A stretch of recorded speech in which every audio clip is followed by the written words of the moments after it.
welcome everybody to the Heroes Era.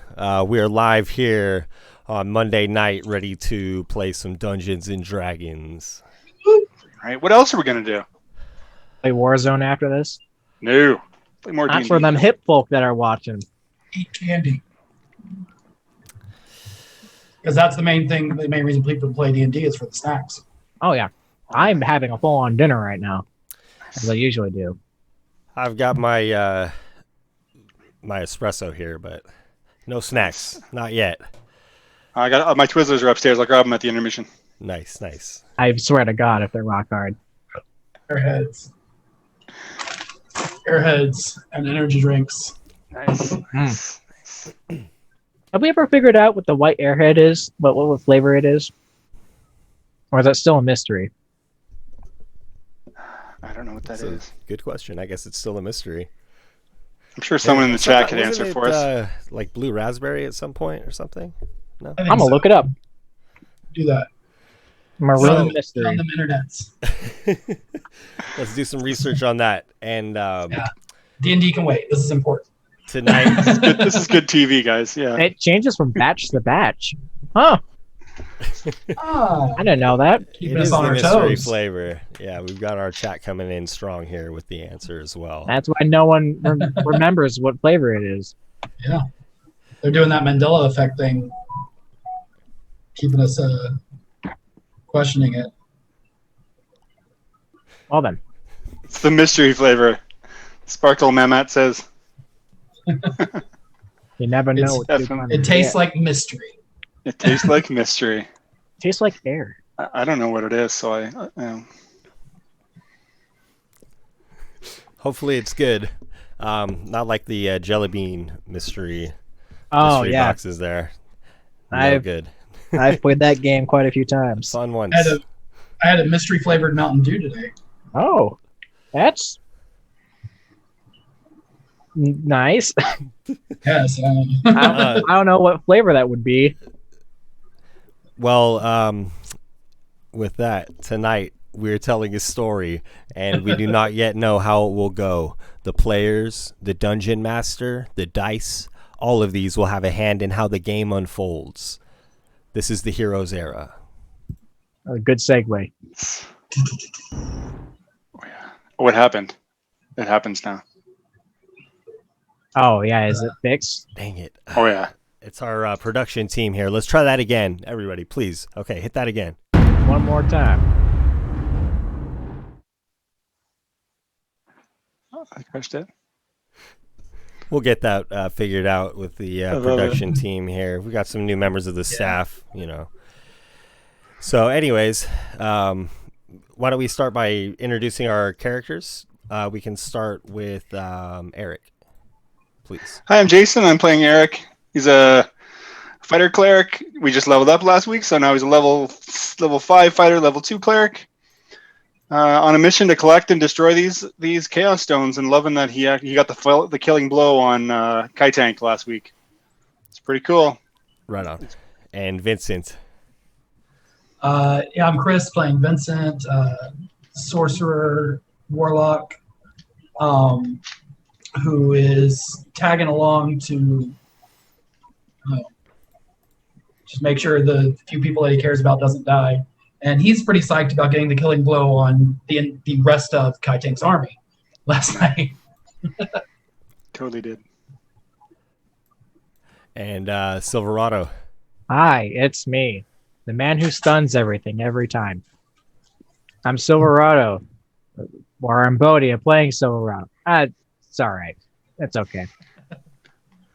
And I just got a cool staff with a petrified heart at the end that shoots lightning out. And it's going to be a fun time when I use that for pranks. Waking up entire royal neighborhoods at once. Very nice. You're Very giving nice. me much power. And last game, you all had essentially, as you said, defeated this army of hobgoblins. And Silverado defeated their champion. Eric defeated their commander. And Vincent took out pretty much all of their army. And Of those fireballs. Mm-hmm. and you all help to kind of instate or implement an enemy coup within their ranks. And your friend Condrizzle assumed command of the Hobgoblin forces. We finally helped him, kind of. Mm-hmm.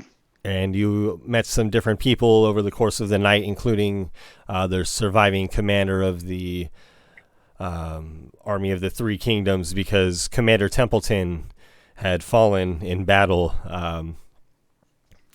He wasn't very skilled in combat and was just taken out like a nuisance by Kai Tank. I wanted to save him so I can get some good boy points for when I try to get a robe again. But it seems like he's very dead. And,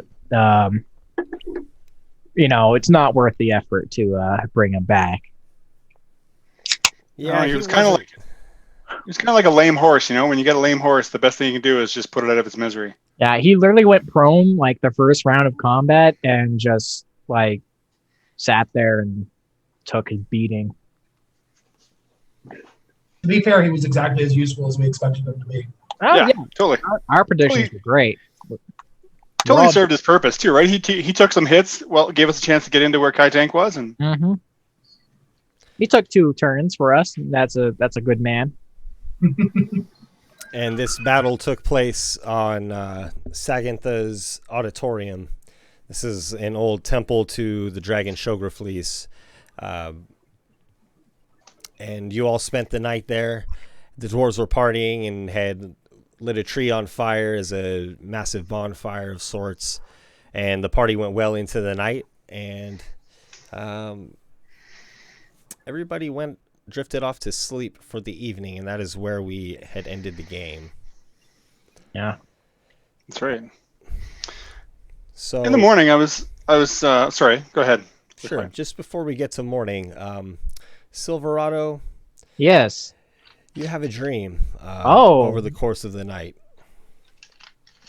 In my drunken stupor. You did have quite a night. Oh yeah. If I remember. It on. Yelling at squirrels and animals, shooting lightning. He pretty much cheered. He clanged glasses with everybody there. Oh, yeah. And when you do finally find rest after foolishly, for some reason, plunging your hand into the fire when you were yet safe and sound, taking some unnecessary risk or needing some thrill or I'm not sure what exactly, but he just wants to feel something. Well, that evening or before dawn, you have a dream, and the chaos of Girabolsh Groza is a maelstrom consuming you, and that is the primordial entity that makes up this realm. And you are at the bottom of a lake, and again, Dunsmir is before you. He battles a manifestation of the chaos storm. It has tentacles coming from the bottom of it. It appears to be a squid-like figure that changes before your eyes, but sometimes it will take that form. And after Dunsmir swings his hammer, he looks at you and he says, "Are you ready to take over for a moment?" Yeah, and I grab my new staff and I point it at the dude and I use lightning. If I can move. Well, as you step up and grip your staff, the pain of your flesh wound prevents you from holding the staff in your hand of choice, but you can easily switch to the other hand for the moment. And will you please roll a wisdom check? Or a wisdom saving throw, I should say. A saving throw. This is getting interesting. All right. That is a... Ooh, 20. Oh, a 20? You got it. Hey. You eat wisdom saving throws for breakfast. I think I helped. Well, as you step up, the chaos of this being overwhelms your mind, and you can still make your attack, but you'll make it at disadvantage. All right. 20 wasn't enough, I suppose. All right. Disadvantage. Let me read this ability that I have. Are you using your magical staff of lightning and Yes. thunder? Lightning strike specifically. Okay. And this was created from the heart of the enemy champion being skewered on a spear. So. Yeah. All right. So he needs to make a DC 17 Dex throw, or Dex saving throw, which I don't even know how he would fare.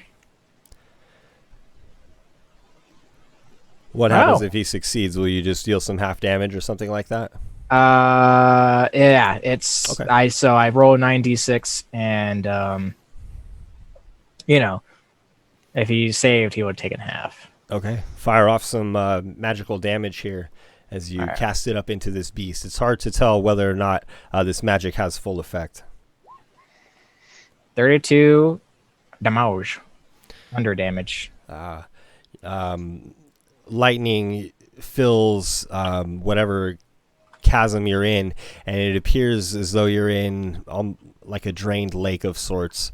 And please make a dexterity saving throw. These tentacles come crashing down out of the sky, flailing at you, Silverado. All right. 7. That's with a nat 1. Yes. Well, Is unfortunately... this, hold on. Is this... Do you have something that can grant you some kind of... I have evasion. Inspiration, or... I don't have inspiration. No, I use that. But if it's something where I can take half damage if I succeed, I just take half damage automatically. Okay. I don't know if it. Unfortunately, this enormous tentacle is overwhelming. It's easily the size of the girth of a small building, and it just wipes you clean out. As you awaken from your dream, you feel your hand throbbing, but within it is the in your hand that is not burnt, you're gripping your new staff, but in your burnt hand, you're gripping the bead that emerged from, I believe it came out of Dunesamere Lake. Yes. In your earlier days, so to speak. And you sense that there is some magic now within this. Oh, cool magic in my burned hand. I look at it. Is it like shiny now? What did it look like originally? Was it? It's just like a stone bead. It's like a jade bead, so it's just a shade of green. It feels very like it feels hollow, and like the weight of it has significantly decreased, but it still feels very like firm for some reason. I look at it and I string it back on that necklace I have, and I tie it off and hold my hand that hurts, and look around and see everybody else passed out. And at this point, you had partied pretty late into the evening, so upon your waking, this will be pretty much morning for everybody. So for Vincent and Eric, the evening is uneventful, probably a bit more restful. And when you all awaken, you feel a newfound power still, perhaps from the evening before's events. Perhaps just from discovering your own innate abilities, what have you. Wow. Nice. I hold my bead next to my chest, and I look around, and I go try and find Vincent, wherever he may be. Is Vincent easy enough to find in the morning? Yeah, I mean, honestly, Vincent took a beat down in that fight, so he didn't party quite as long as everybody else did. He was there for the initial and then he conked out. So yeah, he's pretty easy to find. I'm not trying to hide or anything. Well, I'm glad this isn't a Hangover movie where I have to go across the continent to Yes, find no, you. this is you have to do a whole side quest. Where's Vincent? That's the whole episode tonight is where is Vincent? That's if I'm gone for like an extended period of time. It's just like you guys went drinking with me one night and I just disappeared. And you, You're that friend that goes on adventures when he gets drunk. you go and talk to a bunch of people like, oh yeah, I saw him go that way. It's just like a whole chain reaction of people he knows. it turns into Raj. Yeah, no, from I'm- Big Bang Theory. I'm around. Yeah. Yeah, I'd get up and say my morning prayers to the mother and thank her for looking after us the day before, and then I would actually had something I wanted to ask Vincent about as well. So go looking for him too. Okay. Oh, guys. You guys, for reals? We value you, Vincent. For the sake of the story, you all will gather around the same fire pit in the morning, where a stew is being prepared by one of the cooks that is accompanying the army. Oh, dude, or this is soldier some who has nice. cook duty. This is a nice roleplay. I'm having stew right now, Yeah. God, that's full immersion, man. That's dude. awesome. I'm fully immersed right now. Let me go burn my Bars, hand real Silverado. quick. Very method. Anyway, Good morning, gentlemen. hey guys, Hey, dude. What's up? How you feeling today?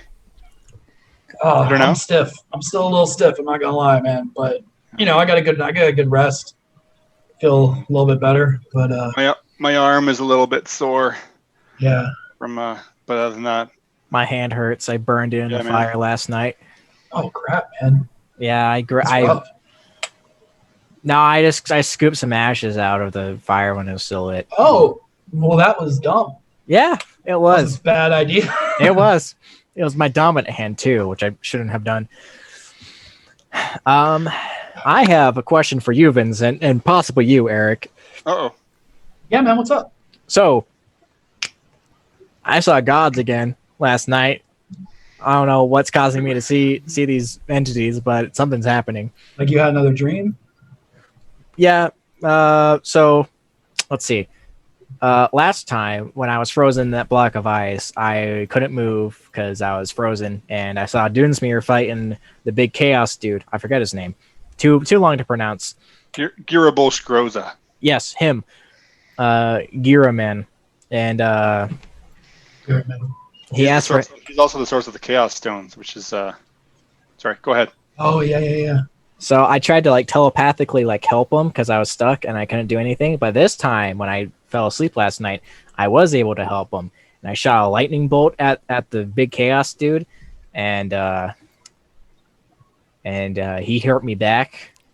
But I woke up with my staff, which was in my right hand when I fell asleep, in my left hand, and this bead in my right hand. That's the one that's like your little good luck charm thing. Like the one that, don't we all have matching ones? Yeah, if I lose this, I Well, die. It's like one of these, right? Yeah, I'm actually a lich. This is my phylactery. I can't lose this or else my soul's forfeit. Okay. Anyway, I felt some new stuff in this, or it looks shiny. So I tried taking a look at it with my tools and everything, and Can I take a peek at it? Do you mind? yeah, man, go ahead. I'll take it and cast detect magic. It is indeed magical. Oh yeah, there's some power in this that wasn't there before. And Something happened with this thing last night. Oh, the cool. magic of it will reveal itself to you, Vincent. This stone can actually carry a message. A message. Yeah. Can use it to like deliver a message of something. Probably like somewhere where you can record a message to it on it. A message to a friend. A message, you said. Oh, you know what? I think I know what it can do. Let me try something. And By all means. I'm gonna hand it back to Silverado. Mm-hmm. I I'm gonna take just it. wait here for 1 second. Okay. And I'm gonna tell him to say count to 20, All right. and then try to talk to me through the stone. I want to see if Okay. this works. All And right. I'm gonna like head around. I'm gonna go out 30 feet or so, away, like around a corner or something like that. I don't know. Well, we're out in the open, I guess. I'm just gonna walk away and see if he can talk to me through the stone. All right. I count to 20, and I look to Eric, and not knowing. Yeah. I don't know. Just trust him, man. I think I know where he's going with this, but I just want to see what's going on. So Look, I got instinctual magic. This kind of happens for me. This is purposeful magic, which I haven't done quite a bit, and I take it up to my mouth and I say, "Hey, Vincent, I'm the demon in your head." Ooh. Vincent, you don't hear anything, but Silverado, when you say this, your voice is strangely absent. Oh, maybe it works the other way. After a few seconds, I'm going to cast message because I have that cantrip that I've never used it. It's never come up. But I'm gonna send Silverado a message. She's like, "Did you say anything?" Did it work? Cast it again. No, it did not. I'm coming back. Are you sure? Cast it again. Yes, I'm sure. Dang.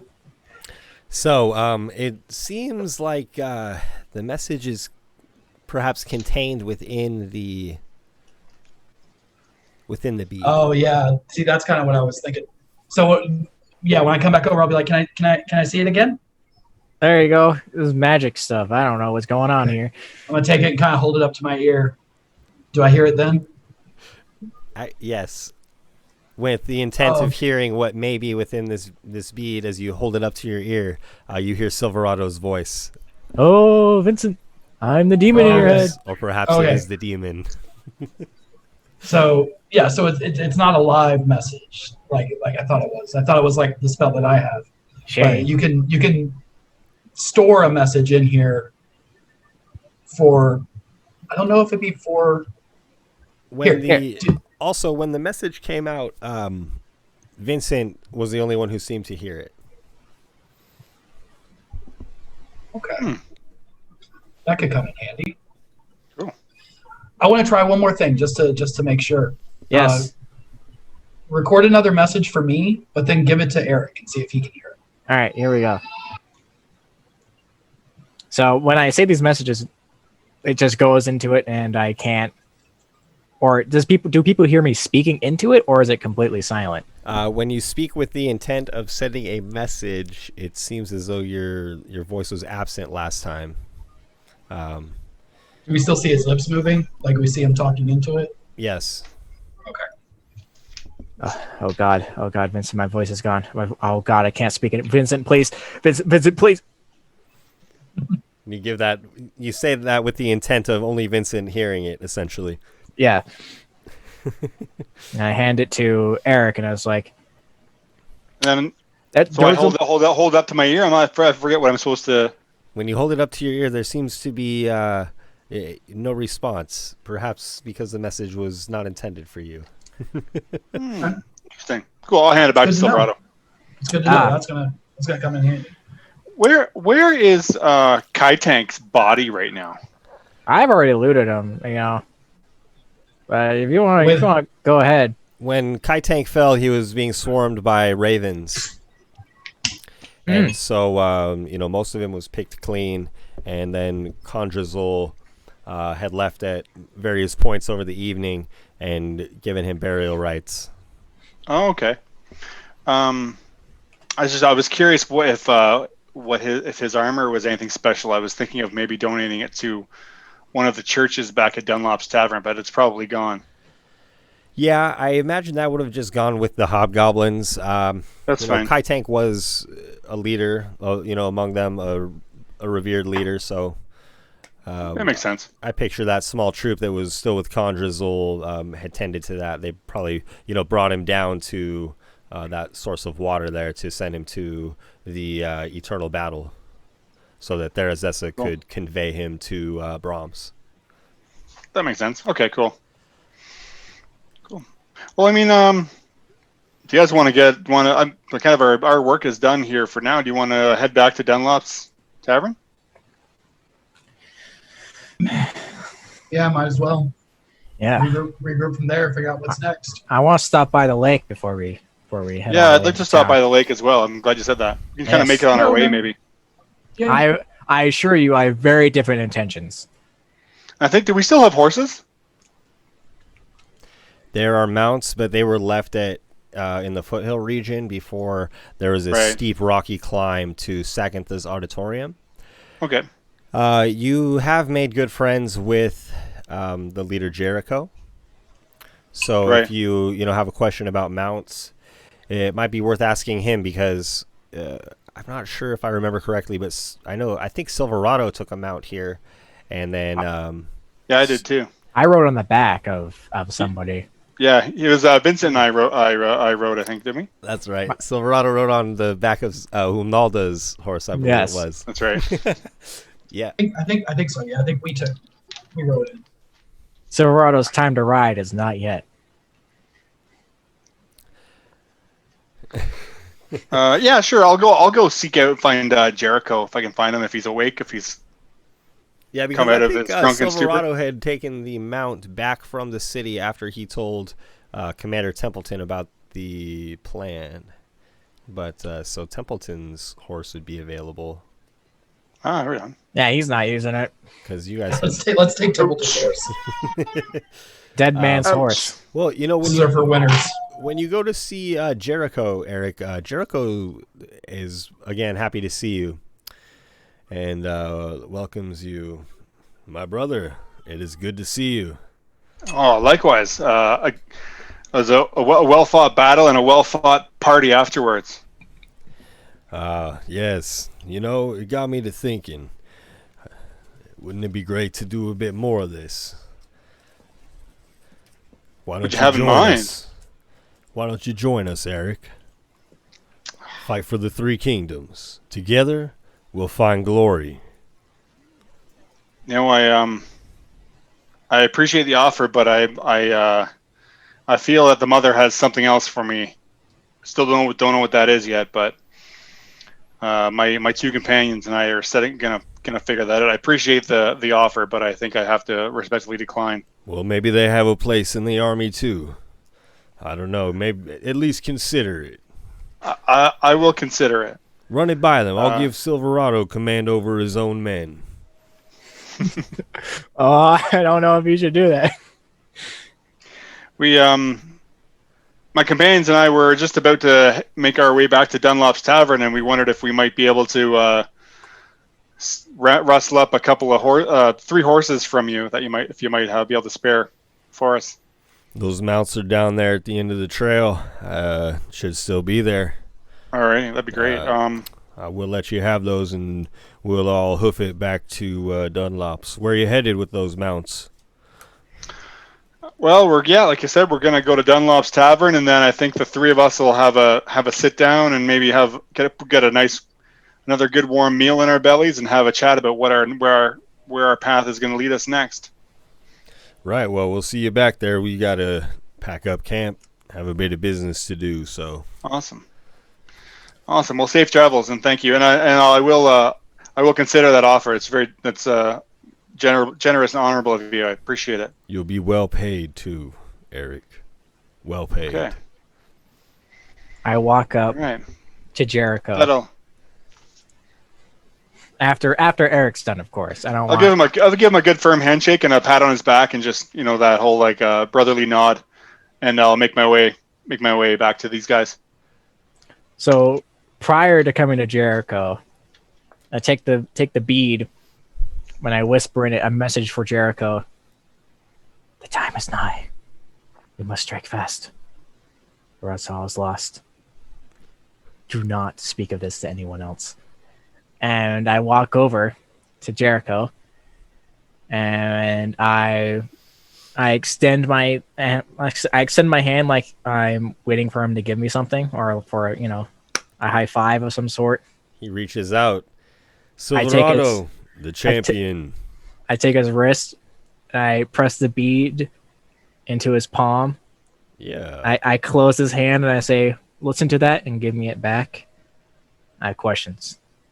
And I let his hand go. He raises an eyebrow at you. And he holds this bead to his ear. Now, would you count Jericho amongst your friends?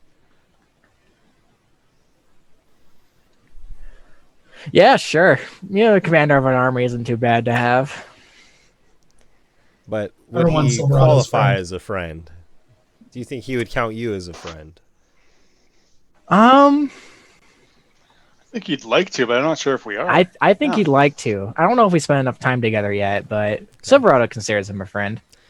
He hands it back to you, just kind of raises his eyebrow. I'll take heed of that, and hands it back to you. It seems as though he's either heard something very strange or nothing, so it's hard to tell. And I'd like to ask you a question. Shoot. Templeton's horse, what color was it, and what was its name?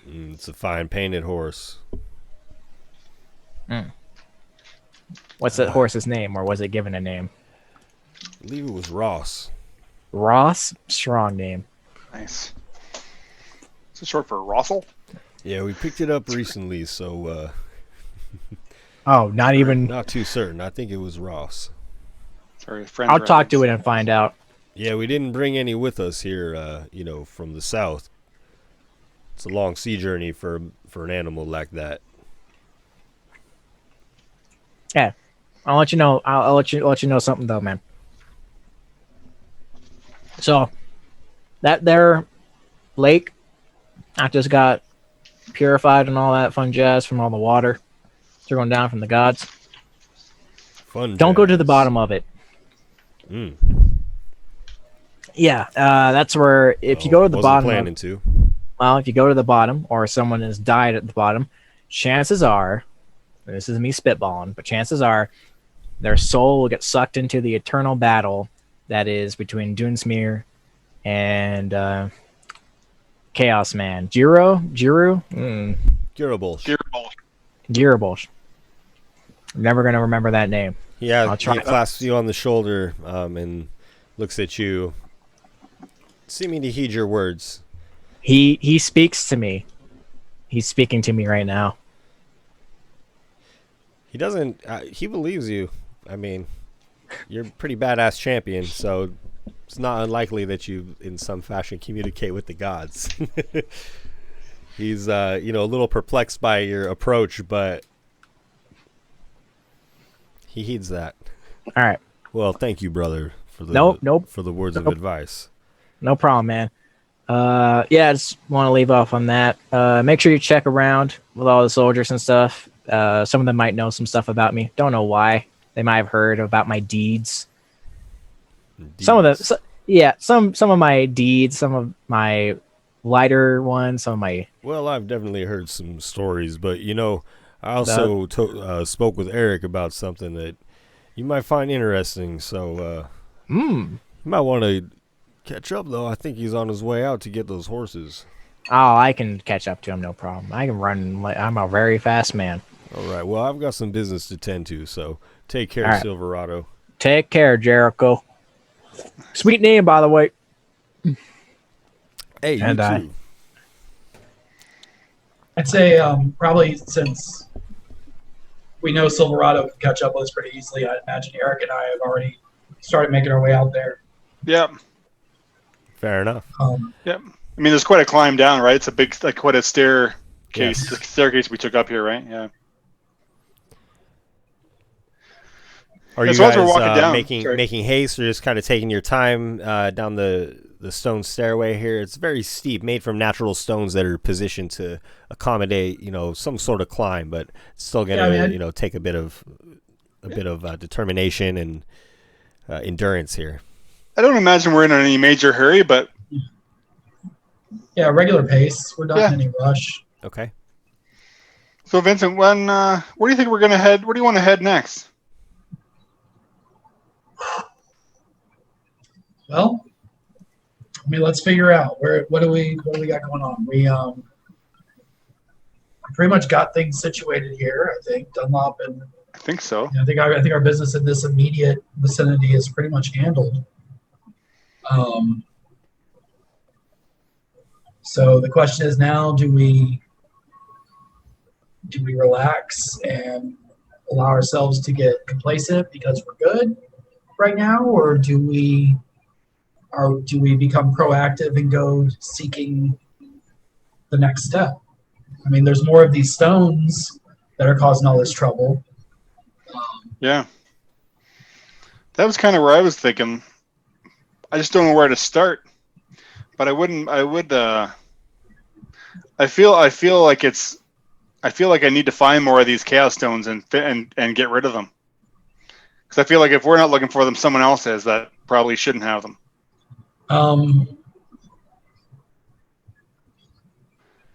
Maybe we start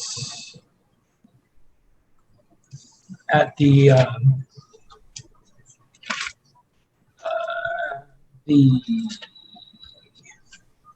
sorry. No worries. What are you looking for? The name of the place, or? Yes. Real quick, because I can't find it in my notes. A while back, when we were in the chaos, I think it happened when we were in the chaos stone.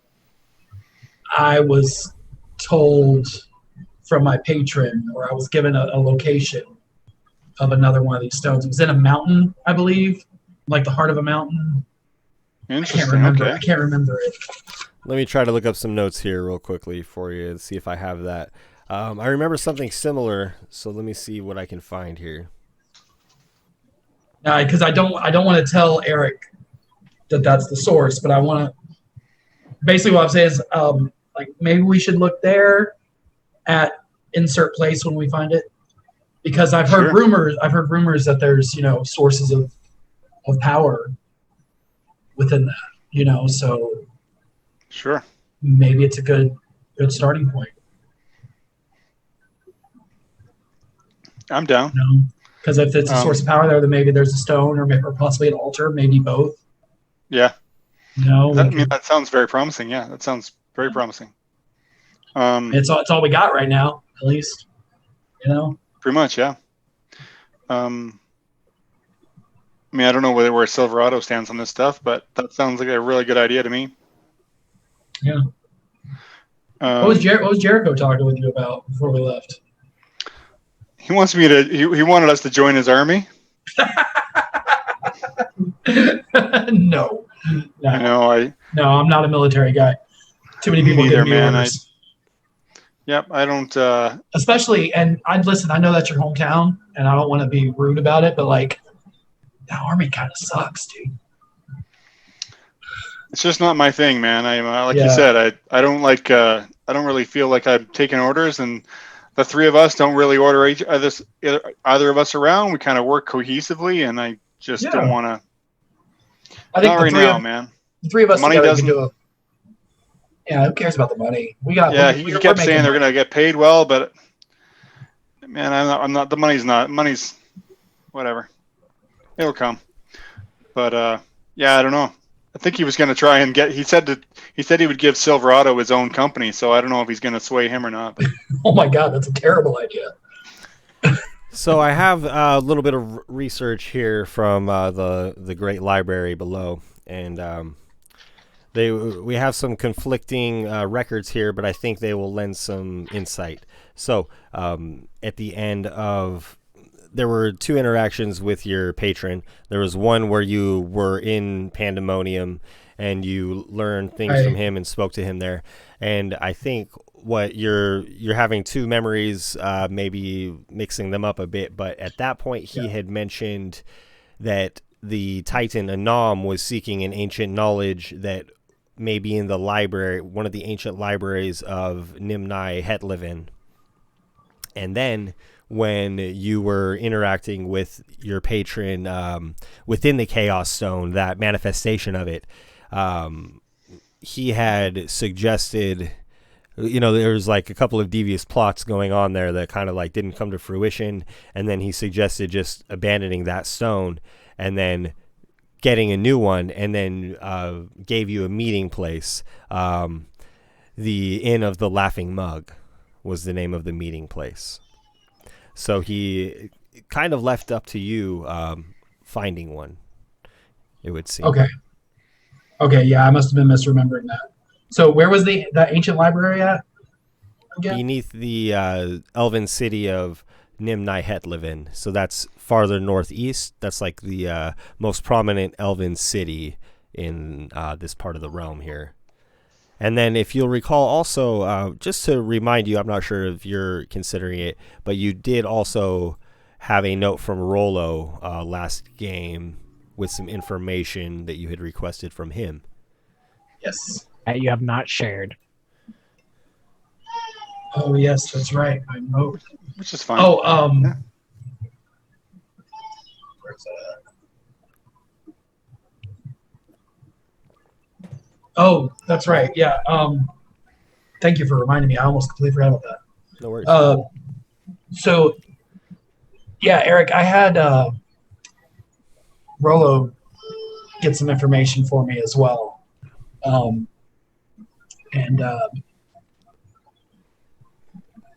I'll show him the note. Okay. Pull it out and see what's. It says, what's that? Oh, I'm sorry. Go ahead. You're good. If you want to just read it. Yeah, it says where the Daughters River meets the Ruckachucky, below Isaac's Mountain, through her amethyst hair. Through her amethyst lair. No shoes. Then down the second cave if there are 3. The third cave if there are 4. Go between 7 and 9 miles. Do not turn. To reach a warm freshwater spring. Then follow the spring down to the far side of Isaiah's bath. It is the Daughter's Dragon's Pool. I can hear it from beneath her pool. It is playing a trick on me, but I am wiser than the rock. The rock is moving, or my ear is finally shot from the forge. And then at the bottom of it says 3 NE, which I'm assuming is northeast, 14, 18, 15. So can you make anything of that? Does that sound like anything to you? Wow. This is from Rollo. Is that what you're saying? Yeah. Yeah, as a matter of fact, I'll call Rollo up. I'll make it available to you in your journal there on Roll20 as well, Eric. Hey, Vincent. And you can give it to Silverado too, because I'll show it to him when he catches up as well. Okay, we can just have Silverado catch up if we want that to have that happen. Yeah. As you guys are kind of going over this note here, Rollo still has his black silk kimono with the golden dragon embroidered on the chest. Styling. He's there with you all. I would like to catch up by going down, finding Ross, the horse, and stealing a carrot and feeding it to him, petting his neck. Well, you'll catch up with. I pictured you catching up before you guys get to the horses. Oh. Does it spoil your plan for... I was going to do a classic hi-ya and ride off into the sun. This note, Vincent, as I'm reading have it... to share a horse too, so I'm sorry to interrupt. Sorry, go ahead, Eric. It's okay. It sounds like directions, but it sounds like this could be possibly, and it says the Daughter's Lair. I'm wondering if that is the lair of... Sagantha, the White Dragon. So we know that her kin are still here, and I'm wondering if there's a stone. I wonder if there's a stone in their white dragons. I'm wondering if maybe there's a stone in her lair.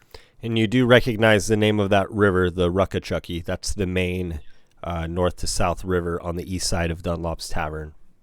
See, and that's kind of what I was... Oh, I'm sorry. Go ahead. Oh, yeah. No, that was the river that was pulled from the ground during the Titan's Fury. So, because here it's talking about, I can hear it from beneath the pool. Remember when we had that other stone, we would occasionally could hear things from it. hear the chaos from inside, the battle from inside. That's right. So, you know, it just That's seems kind of like, where I'm wondering. Oh, like maybe this is our best jumping off point. yeah, that's I mean, probably it's, Doomsmeer fighting in there.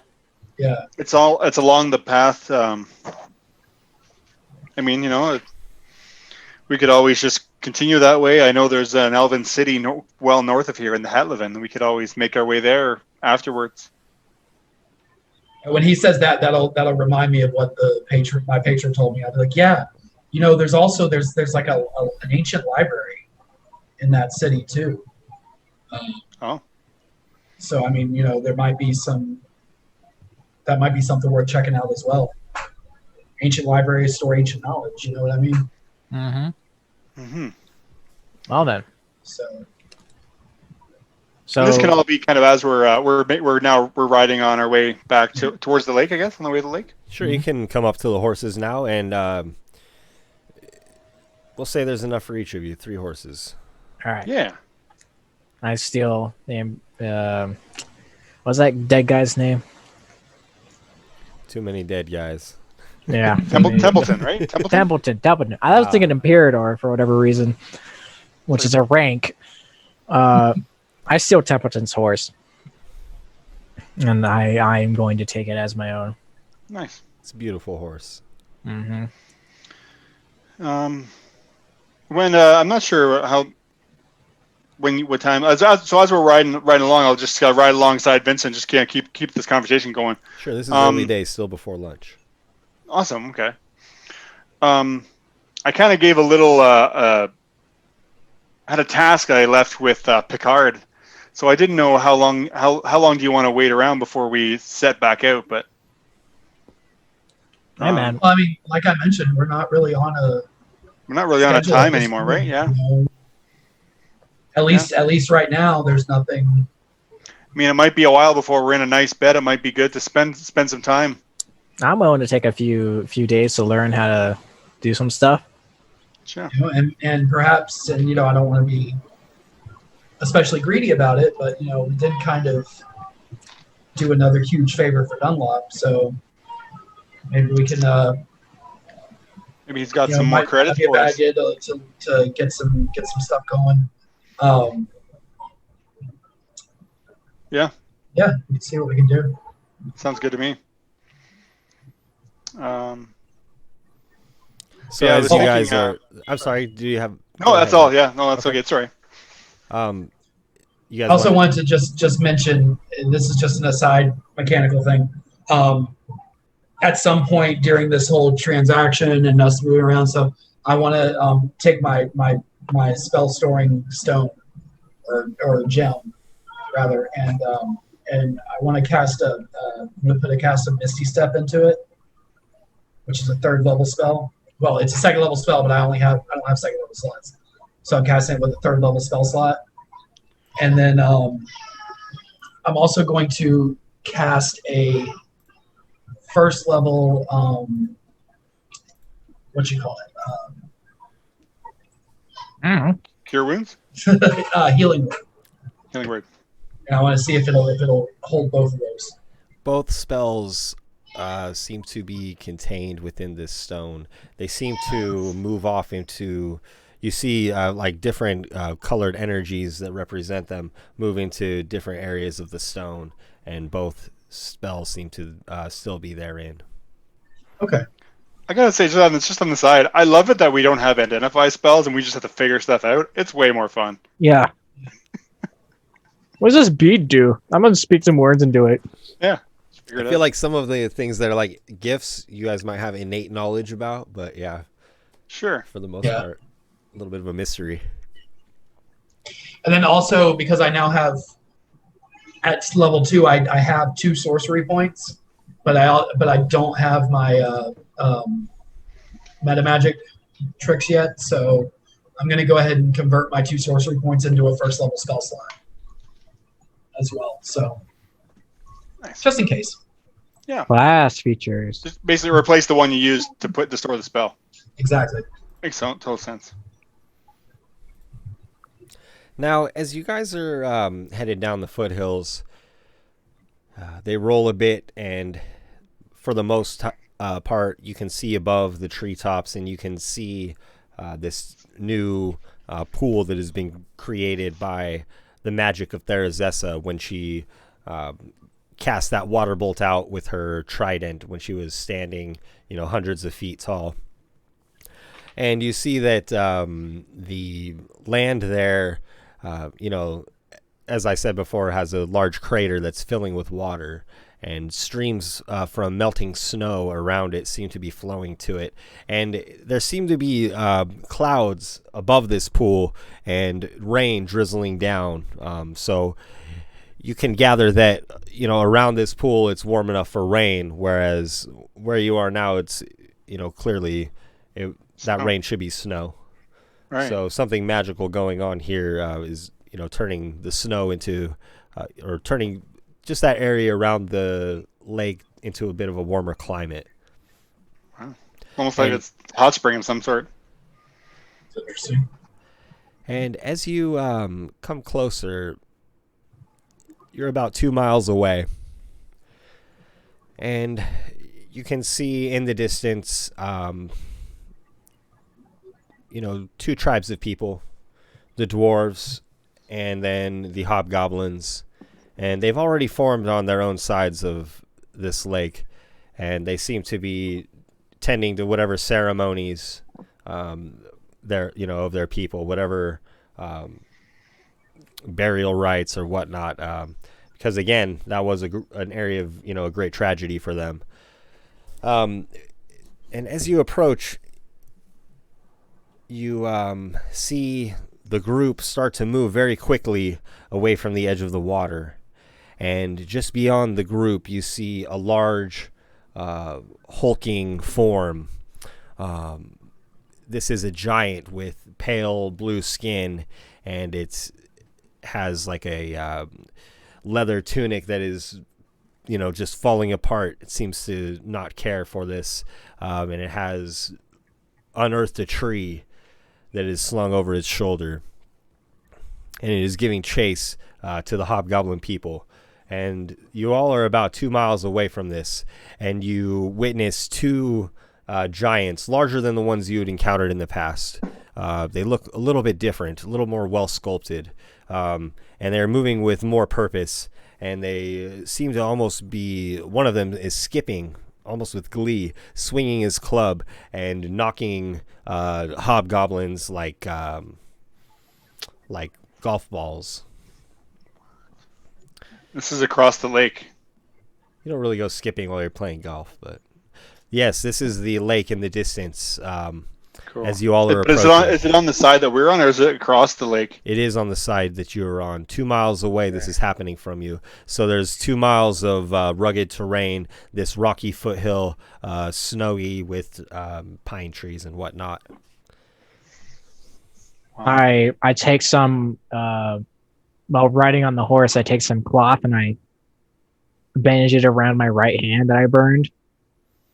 And I tear it away and I tie it off and I put it back in my bag and I take out the quarterstaff kind of like it's a spear, and I kind of like stand up on the horse while I'm riding towards the lake in a battle ready position. Okay. Is everybody rushing towards the lake? Yeah, I'll put my heels into the horse and Let's ride. do a good gallop. Do you guys agree that we kind of feel like, we've made amends with these hobgoblins, right? So we're not, and they basically they're working with the dwarves. They mentioned, Conjursul mentioned that his next focus is on these giants, right? We are, yes. Yeah. I don't think. I'm sorry. Go ahead, Vincent. I was just to say, I think everybody has a common enemy at this particular second. Right on. And there are a lot of the dwarves present as well, but they're kind of on the other side of this small lake that is formed. So while they're not in imminent danger of these giants, when the giants are done with the hobgoblins, it's probably where they'll be going next. Right on. So as you all dart across this difficult terrain, you want to make haste, but it's a little bit difficult riding a horse in such a way, though there is a path. So everybody please make maybe a handle animal check if you have it, or you can put that to use, or you could make just like a dexterity check, perhaps. I would do animal handling. Feels right to me. That's 17 on the animal handling. 14 for me on animal handling. 18 for me. Yeah, we can ride horses. This time. Hi-ho, Silverado. No, Hi-ho. sorry. Oh, good. But ahead is the small lake, and you all make good time over this rough landscape. And as you approach, you see the two giants lounging about in the pool, seeming to just take glee and bat about hobgoblins between them, seeming to have designed some kind of game. And how far out would you guys like to stop before approaching? Because the way that I'm looking at this, I'll move you to the battle map here that you can see unfolding before you, down the foothills into the valley here. You should be on the Roll20 page there. And so a lot of the snow has melted away, and some of these trees revealed, and these two, let's see, Roll20 keeps scrolling when I try to move something. I'm not sure why.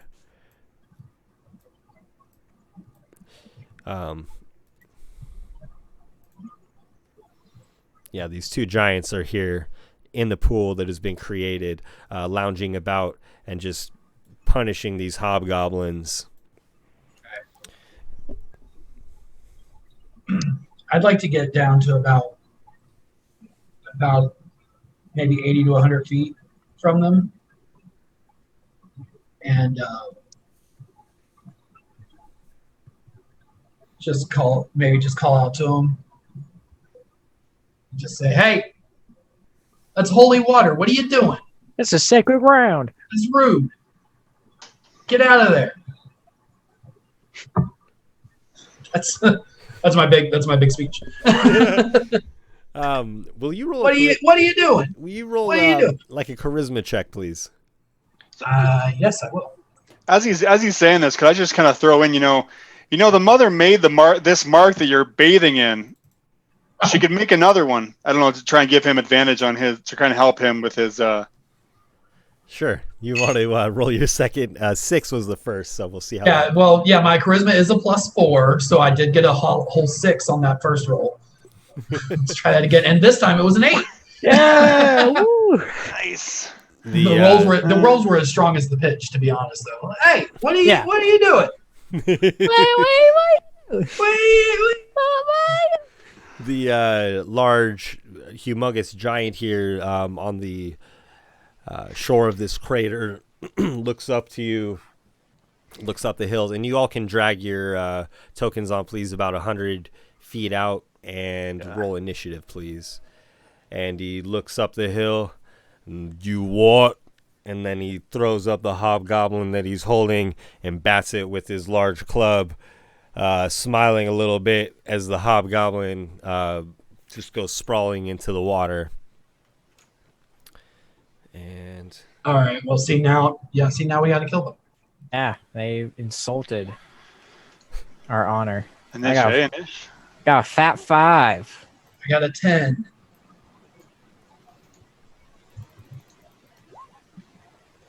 What'd I get? A 15. Roll. 5, 10, 15. Very nice. I don't roll high initiative. What's that all about? Yeah, it's my job. Right. Stop stealing my job. I like going last, actually. It's nice to get a lay of the land with who's where. And Mm-hmm. I do good opening moves, but so does Vincent. He does tactical good opening moves. I do cool opening moves. This looks like it could be some questionable terrain to get around in, too, which might help us, or I don't know. Don't I have something that negates that? Let me check. I think you probably do. You have something to negate most things. Let's see. Is it Step of the Wind? No? What is it? I swear I had something for this. Got something in the old monk bag of tricks there? Mm-hmm. Something I haven't taken out yet. Well, I've got the initiative order here, and according to my notes, Eric, you're up first. And they have taken note of you. The terrain before you, you can see ridge lines here. I'll try to mark them here. Ridge line there, ridge line here, ridge line going into the water, a ridge line just before you all. So each time you cross that ridge line, you'll just need to make an athletics check to keep moving at full speed, or maybe acrobatics if you do something fancy. But just a strength check to keep moving, or otherwise you'll need to use 2 squares of movement to pass through that kind of like difficult terrain there. Right on. And so you're up, Eric. All right, I'll start off with casting Shield of Faith on myself. That'll take my AC up to 20. And gosh, I don't. That's a. And that's it. I don't really want to be in range. And now, I just want to point this out because as DM, I will forget mechanics, but I want to tell you, Jason, for your saves here, for concentration saves, you'll have advantage because of the close proximity to this holy site here. Ooh, okay. Good to know. Very good. Got that holy.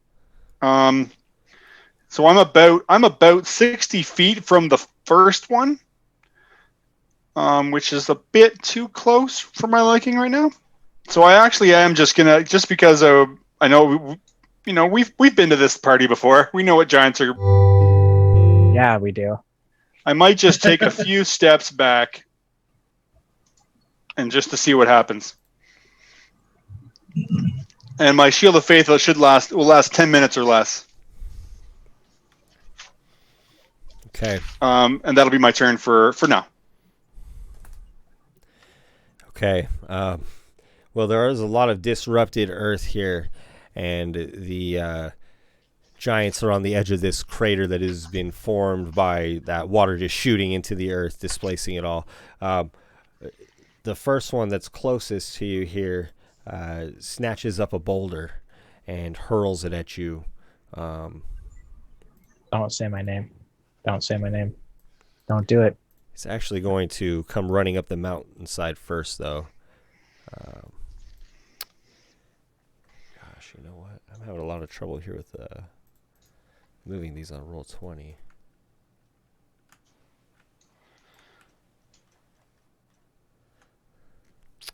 Just booted me out of the game, so give me a second. I'll come back in.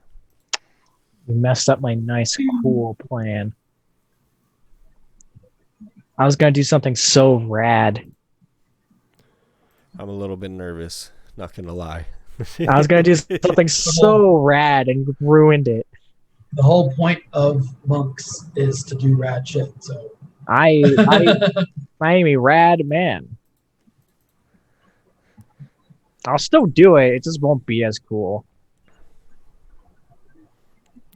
Let's see. Okay. I guess I'll just do a backflip and stun them both at once. Fine.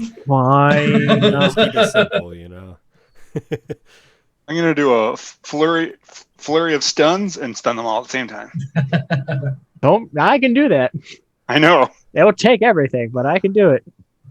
So the first giant here leaps up onto the shore, scooping up a boulder, and he hurls this large rock through the air at you, Vincent. Okay, I like that boulder. That's 20 a nice hit. Boulder. I'll have to check, but I think 20 will hit my warlock sorcerer. Yes. Nah, you got 20. I don't have my chainmail armor on right now. Right. Okay, and so this huge boulder comes crashing through the air. This giant seems to line up his shot with precision, almost like he's bowling across the foothills here, and he skips the stone just in front of you, and it just catches you right in the face here. Ooh. You're gonna take 38 damage from this rock. Hey, man, welcome to We Hate Giants Club. Holy crap. We hate giants Oh. here. That hurt. That hurt a lot. Yeah, we hate giants here. Okay. Will you Okay, please make okay. a strength saving throw if you're still conscious? Oh, I am still conscious, and I am so strong, you guys. That's a 14. Well, this boulder catches you full frontal and knocks you prone and just rolls over you. Okay, that's fine. That's cool.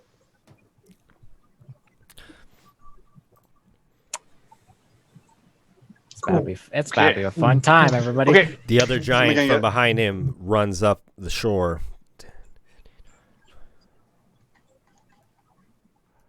And he crouches here behind this, around 8-foot decline.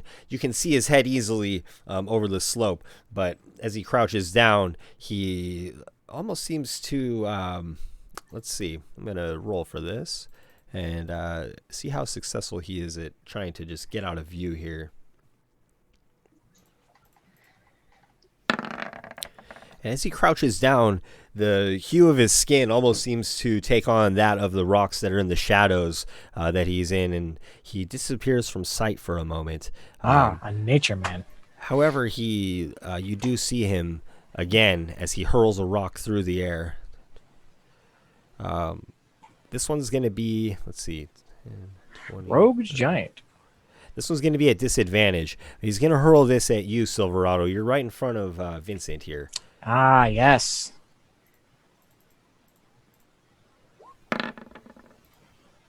Mick So loving disadvantage, I'm going to miss with an 11.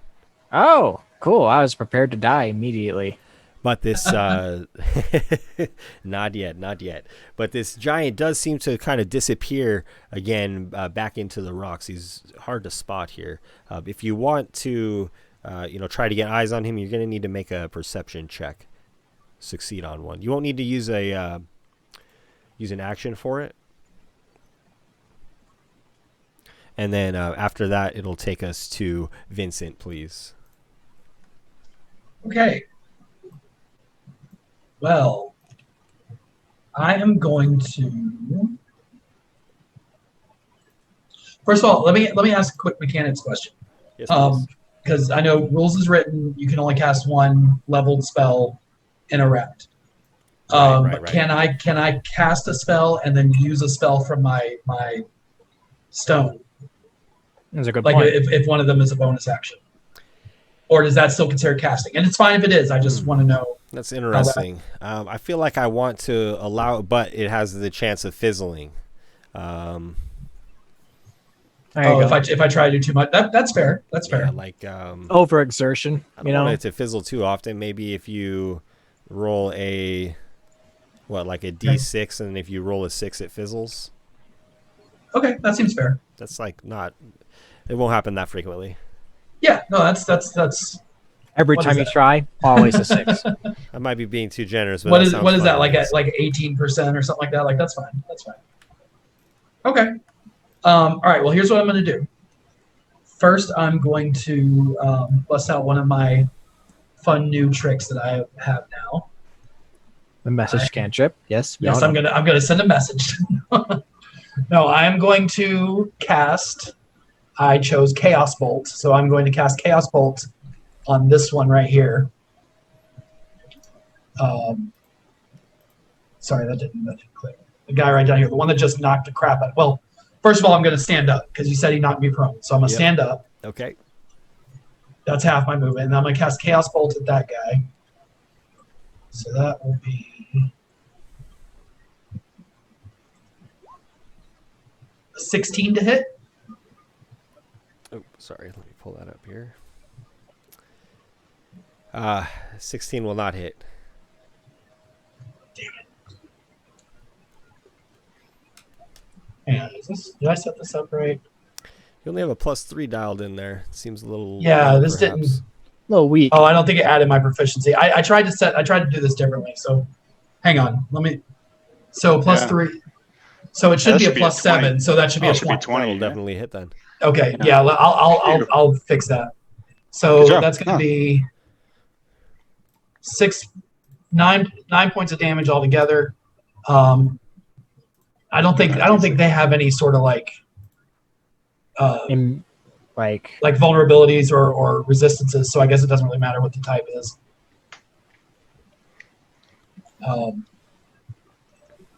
For the sake of being, let's see, the first one was a 4, so it'd be force damage. So that's fine. Okay, cool. And then I'm going to grab the stone or the gem, and I'm going to pop the Misty Step that I had in it. And it fizzles. Hey! I told you, man. I was thinking, I'm like, oh, these people are going to say I'm being way too easy on this, but no. That's fine. No, that's fine. I mean, that's... Now you can I'm channeling too much energy. You can move one square. So I can only move 15 feet. Is this... Okay.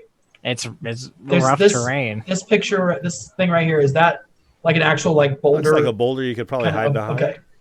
I'm gonna... All I can do is kind of hop down to here, but I'm gonna just sort of hop down to try and at least get like a partial cover from these guys. It seems, if I'm looking at it right, that boulder will be kind of... Yeah, you want to get a little closer to this boulder here to get partial cover, almost like down by the creek here. And I can move one more because I use half my movement to get up. So then it's 10 feet to get down. Yeah, if you move that way, that looks a little bit... So I'll get as best tucked away as I can. And that'll be my turn. Okay. And then can I get everybody's hit points, please, so that I can update them for the stream here? Eric, how many hit points do you currently have? 58. 58. All right. Strong, man. And then Silverado, how many do you currently have? 47. That's my max. Well, 6 seconds ago in game time, I had 50 hit points. Now I have 12. Oh, alrighty. Vincent has more health than me. All right, now I don't. Oh, and also, because I noticed the other day when I was watching the replay, the reason mine gets out of whack sometimes is I do have an ability that's Dark One's Blessing. Anytime that I knock a creature down to 0 hit points, I gain temporary hit points equal to my Charisma modifier plus my Warlock level. So I get 9 temporary hit points if I take anyone out. Nice. I'll try to remember to call that out so you can keep it square with the hit points on there. Because that literally saved my life last game. Yeah. When I was down to 1.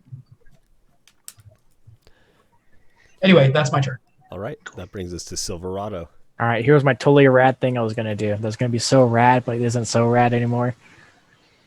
So I imagine, this is for style, riding up on that horse, and then, you know how you ride a horse and then you skirt it to the side, so it's a shield? Not as a shield, but as soon as it goes to the side so it doesn't go careening off the edge, I like to jump off the horse with the staff in my hand and cast lightning or lightning strike on that giant down there that hit Vincent. Okay. While I'm in the air, so he has to make a Dex 17, and I actually have the thing for it because I took the time to do it. Nice. There you go. Bam. So great. I'm going to dive down, and he just comes jumping over me. You rolled 20, and I rolled an 8. All right, so he takes 28 damage. All right. Thunder damage, if that matters. Right on. And thanks to everybody in the chat who's dropping coffees and beverages of all sorts. Appreciate it. Sorry to cut you off. Go ahead. All right, now. So let's see. I don't have anything that can help me with movement-wise except running real fast. But can I get some more movement from jumping in the air? I will allow you to make an animal handling check to, do that animal trick. That seems fair. 22. Hey. Nice. You can. So you're looking for additional movement, or to just be able to move your full movement, or? Full movement would be great, so I can get close. I mean, Oh, okay. I'm jumping far. Yeah, that will get you over that first ridge at full movement. And then as you go sprinting down the hillside, you'll need to make a strength or like an athletics check. Or, acrobatics might be more of your alley there, yeah. If you're trying to do some capoeira or... Cool. I don't know. 18. Boom. Yeah, parkour for the win there. All right. No problem. So Just getting all like You can move at crouching full tiger. speed up to the at full speed up to that giant. So as I jump over the first ridge, I hit the second one and I roll a bit until I'm right up face to face with this man. And I take my staff that was in my hand and grab it with my other and with the heart at the other end, smack it into his face or his chest, whatever I'm level with. Yeah. Lower torso, upper thigh. One of the two. And where's my 20 to hit? 20 with the heart stopper hits. Stopper. All right. 10 bludgeoning damage. And I'm going to use, I believe it's called Thunder, which means that he has to do, where is it? A DC 17 save or be stunned until the end of my next turn. We got 26 for the save. Ooh. Darn. Well, that's very fun. After that, I'll take the staff and let it loose in my right hand or in my left hand and strike with an elbow. See if I can't hit him with that. A 9. I doubt that will hit. 9 is not going to do it as big as he is. This guy's well toned. He seems to be doing a lot of hot yoga, things like that. That is my turn. Tai Chi kind of guy. That is all I can do. That'll bring us to the top of initiative with Eric. Nice. Eric kind of gives himself a couple of slaps across the face just to kind of... I don't know why he's feeling so spooked by these guys. Spooked. These guys are huge. Spook. Every time they take a step, the earth shakes. Kind of slaps himself a couple times to get his head in the game. What will it take for me to get up where Vincent is, just get behind this boulder to kind of take cover from this guy over here? Looks like it's to make an athletics check to go your full speed, or you just have to use one extra square of movement to move over a ridge. I can try athletics. I've got a pretty good athletics DC's skill. not too hard, my friend. You could probably do it. That's where as soon as you say that, I fail. Oh, see? 9 for my athletics roll. 9's good enough. Oh. Nice. Okay. So I get to about... That's my full movement right there. Because this boulder here, it'll provide some cover from this guy over here. Yes, it will if you crouch down a bit, definitely. Because that guy's tall. Remember, these giants are huge here. So for sure, yeah. So so I'll get this far, and then I will... How far is this guy away? Sorry, just got to check out. Pardon me. No worries. He's 35 30 feet. That's feet. a little bit outside of my range for a javelin strike, but I can hit him with a sacred flame. So that's what I will do. I'm going to try and hit this guy down here. That's on Silverado with... Actually, no. Check that. Sorry. Renege. I'm going to cast a bless for our group. Okay. Woo! That's smarter. Good to get that out early on. Be smart. Yep, come on. Be smart. Although... too late. There goes my shield of faith. Yeah, I was gonna mention that. It's all good. It's all good. Okay. It's all good. Live and learn. This might be better for us. You don't need the AC. You're good. You're fine. Well, I can take 2.5 fine. hits. We'll be fine. You can take 2 hits from these guys, and you'll be okay. So we've all got a bless on us, and then, like you said, I'm gonna crouch. I want to crouch behind this rock, similar to the way Vincent is, to get cover from this guy over here. Okay, very good. Silverado, the giant next to you, just stands tall overhead, stretches his chest out a bit, and then swings his club at you. Yeah, what up? Well, 23 hit. That will. The bane of my existence. Tall things. And again, he makes a figure 8 with it and comes down, crashing across your back. 10 is not going to do it. And That's reassuring. Damage for that first hit here. Oh, I thought the 1d20 was the damage. I was very scared for a second. Would have been better off. You'll take 25 damage from Yes. Oh my god. huge giant. Don't worry, guys. I'm only at 22.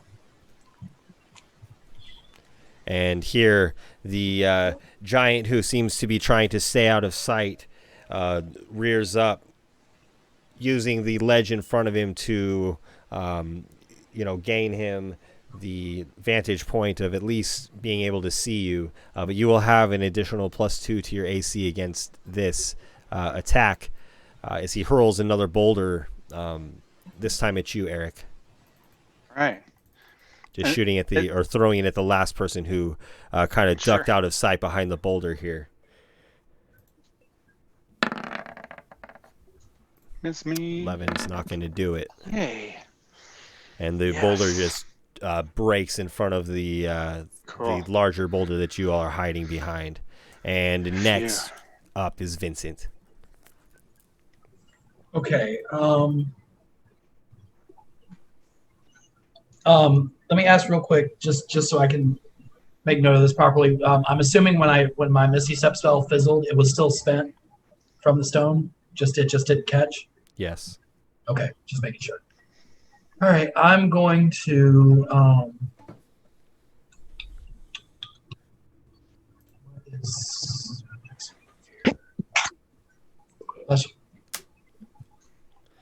I'm Silverado. Can you tell me your current hit points, please? Oh, 22. Thank you. I'm sir. very hurt.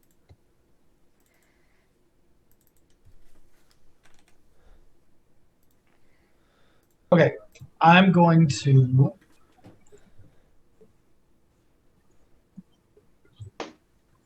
All right, I'm going to step out from behind here, and I'm going to cast a Scorching Ray. Ooh, fire! Using my Warlock slot, so it'll be at 3rd level. Fire! So that's going to be 4 attacks. Okay. Each one doing 2d6. All right. And I'm going all 4 of them at that guy. Okay. So got an 18, Ooh. a nat 20, Hits. another nat 20, Ooh. Hits.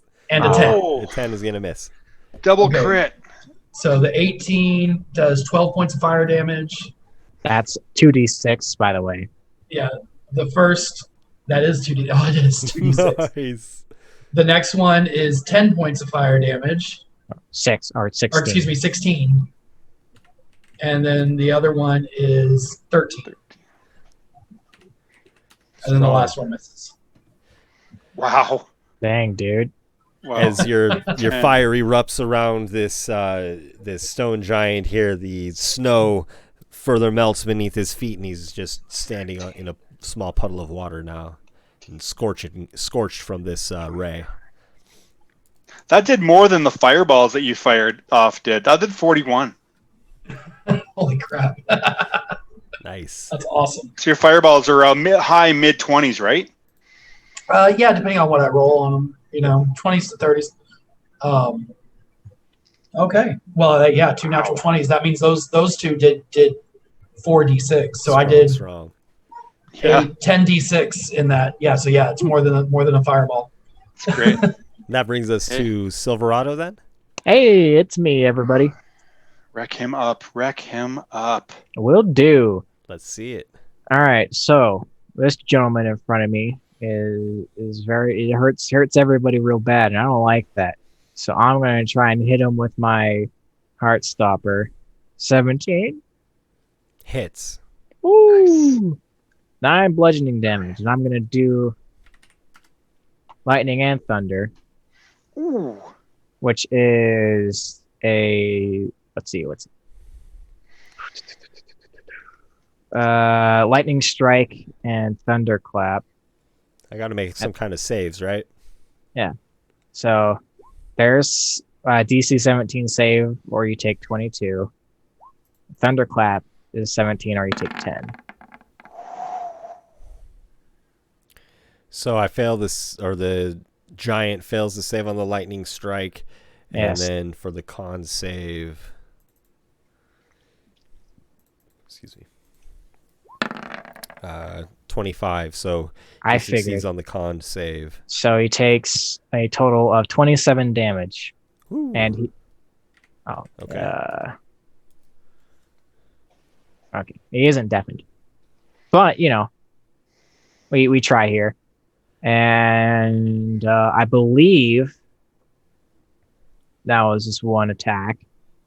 So then I'll go again with my Heartstopper. 17 again. So I'll have to allow you to do one spell per turn. That is very fair. 9 bludgeoning damage. So you're smacking him with the staff here? Yeah, and then I'll Nice, go in nice. for a stunning strike on that one, which is a 14. What is it? Is it a wisdom? I think it's a wisdom save. Well, I'm pretty sure it's wisdom. In either case, as you hit him with this magical staff, he turns, he just is stunned and goes stiff, falling over into this natural pool here, and he is slain or taken out of commission here, at least momentarily. So not slain, but knocked unconscious. Oh. Okay, very cool. Well done. The other one is left. I turn my gaze over where he's at, and I use my 50 feet of movement to jump across the ravine. Or ravine? That's not really a ravine. The river, I guess. Yeah. Yeah, we got a Whatever. small 5-foot stream feeding into this lake here. Absolutely. Whatever it may be. And that'll be my turn. Very good. You're nimble enough to do so. As I see Silverado running across, I'll just yell out, "Take cover!" Oh, Eric, you're up. Well, as I see my friends just destroy that first giant, and I see Silverado running across to catch up to the second one, I'll follow his lead. So I have if I expend 5 movement, I could get 25. Is that what you'd said? Yes. It would take me a little bit extra, so I could get to about right here next to Silverado. And now would this give us a little cover from this guy trying to chuck rocks at us? It looks like this is an L. He's throwing up, right? He's throwing up and at at us. this point, you can move at your full speed right here. This I picture to be all on the same kind of level ground here. Yeah. Okay. All Okay. the Cool. way up, and then he'd be on one stair lower, essentially, or whatnot. Gotcha. So in that case, so I can get to right about here in Silverado and just duck in next to the right here, which actually works out perfectly if I can get right next to him. welcome to the battle. Oh yeah, we have bless too. Get I right gotta next to remember. my. Yeah, totally. Don't forget the bless. Yes. Get right next to my buddy Silverado and wait for it. Wait for it. I'll cure wounds on Silverado for 8 hit points. Woo! I opened Steam somehow. I don't know how I managed to do that. Well, I'm out of spells, as and then I'll take cover there. Sorry. Okay, no worries. As you all dispatch of the one giant and move forward menacingly towards the other, the giant looks about and begins running away as quickly as it can. No. Okay. let's Will you chase all this be giving man. chase to this giant? Oh, of course. I am. Gosh, man. Part of me wants to kill it. Part of me doesn't want it to kill us. Yeah, okay. If Silverado's going, I'm not going to let him go alone. It moves I'll never live that down. 80 feet away, Vincent, how far are you from it right now? Now I am 85 feet as the crow flies. Okay. Everybody just measure their distance from him, and then he's going to move 80 feet away from you all. All right. So yeah, he's like 120 feet away from us, Silverado. Yes. He begins just charging south, trying to get away. He's bugging out though. He's leaving entirely. He seems to be running off into like the uninhabited part of the valley here, heading Come off back towards the other foothills. Silverado, is your move speed equivalent to his? I have 50. I have 50 move, and if I am not close enough to hit him, I will use my action to dash so I can get closer to him. Okay. Well, after a few rounds, then you would eventually catch up to him. So, do you want to make an attack against him? Yes, I would. Okay. I also because I think I would come up before Silverado would in the initiative. Yeah, no problem. I'm sorry, guys. Yeah. No, it's okay. It's just only because if we're gonna take off after him, I would, because I can Misty Step 30 feet for a bonus action, move another 30 feet for my movement. That'll get me close the distance by 60 feet. Okay. Which puts him 60 feet away from me, I believe. Okay. And which point I would cast Ray of Frost, which is a cantrip, so I can do that.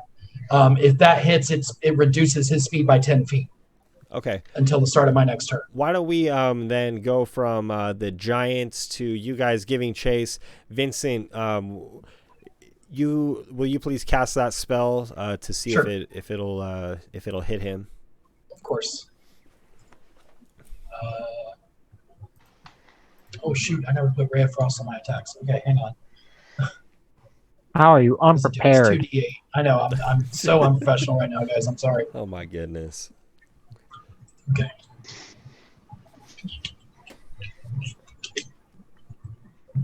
So,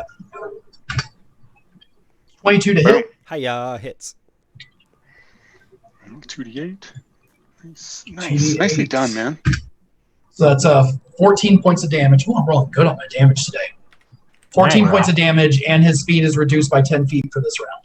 Okay. I am quick. So, Eric, are you going to be trying to catch up to Silverado in melee? Absolutely. I'll just I'm not as cool as these guys. I can only dash, so I can only move 60 feet. Okay, no problem. So we'll have Silverado get a round in here. An action essentially, and so Silverado, you can have two. You'll have essentially two attacks before the other guys catch up. So you'll have moved up to this guy. Now you can make your attack, and then it'll be his turn, and then you can have another turn since we already resolved Vincent's, and then from there, Eric will be at your side, and Vincent can also act. All right. So how many attacks do I have before his turn happens? You can make this attack as you catch him, the initial attack, and then he'll attack you back or run away at that point. All right. And just for the sake of science, Silverado, is that you'll be at 30 instead of 22. Yeah. Just for on the heads up display on the feed. That's all. I'm gonna roll that D4. Sweet. 18. I assume that's enough to hit the Mr. Giant Man. It will hit. All right. So you hit with blessing, right? Yeah. Yeah. 10 bludgeoning, and then I'm going to use Stunning Strike.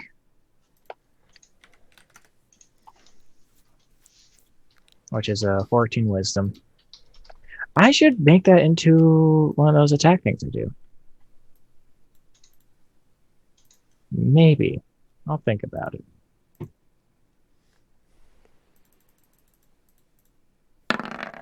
Six is not going to save. Ooh, he's stunned. Do I get the rest of my round then? I hate that. Or is that too greedy? Oh, no, you'll have the rest of your round. So, like, you mean you have other attacks and whatnot? Yeah. Yeah, that's cool. All right. You've caught up with your move essentially on this round, and now you can take your action. So. All right. Take your other 43 attacks. Yes. Okay. Attack number 2. Soften him up so I can get in there for one attack and kill him. Yeah, like it always. I get 25 for 10 bludgeoning, Anything special I want to do this man on this one? Let's see here. What do I have in my pack of things? Just hurt him real bad. Yes. I would like to do lightning. So he takes another 2d6 lightning damage. Oh, a 5 and a 1. So he takes another 6 lightning damage. And then I'm going to bonus action punch him in the thigh because he's running away. My fist at 25. Hits. For 10. Then I'm going to use another key point for flurry of blows. Sorry, go ahead. And then I'm going to hit him again in the same spot in the thigh. 22. Hits. For 9 bludgeoning damage. And then that is my turn. How many key points do you have left? 4. How many key points do you start with? 27? 7. 7. Okay. Most of it this time was the staff. So then, Eric, you will catch up. And then, Vincent, you're still far enough away, to cast a spell. Yeah, I don't want to get any closer than where I'm at. Okay, so after Eric catches up, then it's the giant's turn to make his save. So I need to. I'm sorry, make a wisdom. Until the end of my next turn. End of your next turn. But I would probably use my full. I don't think I would. I would catch up, but not have an action because it would take me double. Basically, you know what I'm trying to say? Yeah. Okay. Exactly. So this is going to be missing the giant's turn, and then Vincent, you're up. Okay. Well, let's get back to the classics and go with the Eldritch Blast. Say, Vincent, you only need to be 120 feet away, right? Kill him dead. So I get two shots with that. First one is a natural. Oh wait, no, I have advantage because he's stunned, right? Yeah, you do. Now you do. Plus the blast. So a 25 to hit for 10 force damage. The second one is a 26 to hit for 7 force damage. And I'll take a couple steps closer, just so I can sort of keep pace. I'm not trying to catch up and get into the fray. I learned that lesson. I'm just trying to sort of keep pace with it in case he takes off again. Okay. Silverado, you're up. Hey, it's me. How's everyone doing tonight? Rocking and rolling. Hitting him People with the heart. Great. We got fire in the chat. We got people drinking coffee, drinking ale, putting up hearts and dogs, all kinds of things. Love it. Beautiful. Take the heart stopper. Try to jump up and hit his heart with it. 21. 21 hits. Crush him up. 7 bludgeoning damage. Hits. Let's see. What have I not used? I've used that. I've used that. I haven't used that yet. That's the only thing I can do. All right. Now I will do Thunderclap. DC 17, which he has disadvantage on because he's stunned. And takes 7 thunder damage if he fails. 24. Disadvantage because he's stunned. 14. Fails. All right. Bolt of electricity to him and a loud ass bang. Oh, I'm sorry. I was using the wrong modifier. It's con. Yeah, I'm sorry. I was using it because he naturally gets a +5, but for saves he gets +8. So add 3 to that is a 17. Oh, so he does make. So he takes 3 damage? That's half of 7. Okay. And still a loud bang, and he isn't deafened. Nice. Okay, and with my second strike of Heartstopper, 13 plus a D4 of 14. Will not hit. All right. Well, I guess not. So Rada's got like mad bow staff skills all of a sudden, huh? Yeah. Came to me in a dream. Or he's just flinging it around like he's pretending how to use it. In this case, it looks a little like that, but. All right. So he'll throw the staff up, catch in the other hand, and punch him straight in the stomach. Nat 20. Ooh, crit. Make a concentration check too, please, after you deal damage. Okay, that's 12 damage. Concentration check? What is that? Mm-hmm. Is it con? Constitution save. Oh, a constitution save. All right. I don't know if that was at advantage, but 20. Okay, you feel the pain, sharp pain in your hand, in your burnt hand, as you grab the staff to strike with your other hand, and but you hold on still. I You guess almost lose grip. consequences. What's that? Consequences, I suppose. Consequences, my friend. Reach into Yes. the fire. All right. Stunning strike on that one. 14 wisdom save. Oh, I'm sorry. I rolled Ooh. I used the wrong modifier. Wreck him. I would have. Yeah. Oh, okay. All right. Another key point. Flurry of blows. One more punch. 24. Hits. 8 damage. And another stunning strike. Y'all know what it is. One I more don't know will what it save. is. It's a con. He's gotta make a will I get save. To make a save, right? It's a Yeah. wisdom. It's a wisdom save. Okay, Yeah, I know. thanks. I know we don't do much of these. So, I'm sorry. Doesn't I come get up that very mixed often. With I feel like that should be Constitution. I think that's what throws me off. It's a monk ability. Boom. Oh well, he's Nice. perfectly okay. Take that. You used this crit. I'm happy. Use those 20 rolls. That's great. All right, and that's it for Silverado's turn. You guys have fun. Uh-oh. He shakes off your key energy, raises the great club high into the air, Bring it, tall man. swings once at you. Will 20 hit? Yes. A resounding yes. I'm pretty sure that stunning strike is a Constitution save. I don't think it matters. No, Yeah, the results would have been the same. I'll look it up. I have it in my Yeah, file. what's that? I will love if I know- that happens. I know. You do use wisdom. You use wisdom for your DC. But I'm pretty sure it's a Oh, con save. it is a con save. I'm sorry. Oh. But he did roll that in. down You- here. DM. You did roll Whoopsie. 8. No, I'm just kidding. It's When you just that- failed, you rolled 8, so that was okay. 'Cause Yeah. It would have still been 11 or 12. It's just every time you add monks add their wisdom modifier to it. So it's like, so it's a wisdom save, but it's a con save. We'll keep that in mind for later. You will take 21 damage from the first swing of this club. All and, right. He comes around with the same finesse shown earlier, despite how big this tree trunk is. The 14 is not going to do it, is it? No, sir. No, it's not. Okay. Vincent, you're up. For the folks at home, I'm at 9 health points. Hey, man.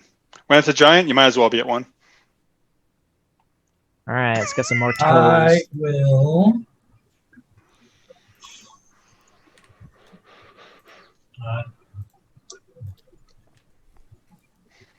Please don't fireball us. Eric's No. sitting pretty with 58 hit points still. Yeah. Yeah. It hasn't Oh, been yeah. hit yet. Yeah, thanks for the tank in there, fighter. No. Yeah, we're doing your job for you, man. Hey, you guys move faster than I do. I'm I was trying. just gonna say, Eric's got all that armor. He's just like running behind us. That's it. I am going to. You know what? I'm going to unleash. No, I'm just going to stick with that. Yeah, I'll do another Eldritch Blast. I'm not going to burn up all my spell slots here. Pretty sure this guy's almost down. So first one's 23. Oh, it's not advantage anymore, so make sure you change that. Oh, yeah, okay. 8 points of force damage for that one. And the second one will be a 22 Hits. for 9 points of force damage. We're making it work. And then I'm just going to, I'm not going to get closer, but I'm just going to kind of loop around a little bit Alrighty. just to kind of get more on the side where he was running towards. Again, just in case he takes off. Okay. And that'll be my turn. Silverado, you're up. Oh, yeah. Oh, it's me. I'm off to go Oh, I kill should- the man. All right, this man is making me very hurt, and I don't like it. I'm gonna take my big heart stick, smack him in the back of the knee. It's 1. Miss. I'm gonna try it. I go wide. Oh God, this isn't working right. I go again. 14 with a D4, hopefully. Miss. A 2, 16. Well, Miss. wow, okay. Seeing as nothing's working, I go to kick him in the back of the knee. 22. 22 will hit. 5 bludgeoning damage with a stunning strike. Con save this time. And He prefers con saves. your strike is so powerful that it sends him to the ground, and he crashes down, smashes his head upon a boulder, and is unconscious. Oh, sorry, that was my mistake. Vincent, he's fires already a dead. ray of frost. Oh. Stay down. Wow, nice guys! You took out those giants. Silverado basically killed two stone giants. I liked my entrance this Oh, fight. I shouldn't say that. Vincent did fireball He did ray some him for damage. almost 40 damage. I'm sorry, guys. I didn't do a thing there other than heal Silverado. Oh, you I- blessed us, which helped us land a couple okay. attacks. So I mean, Yeah. that Okay. was Hey, yeah, Okay. absolutely. Because some of those I am little huffing and havens- puffing because you made me run around a mountain.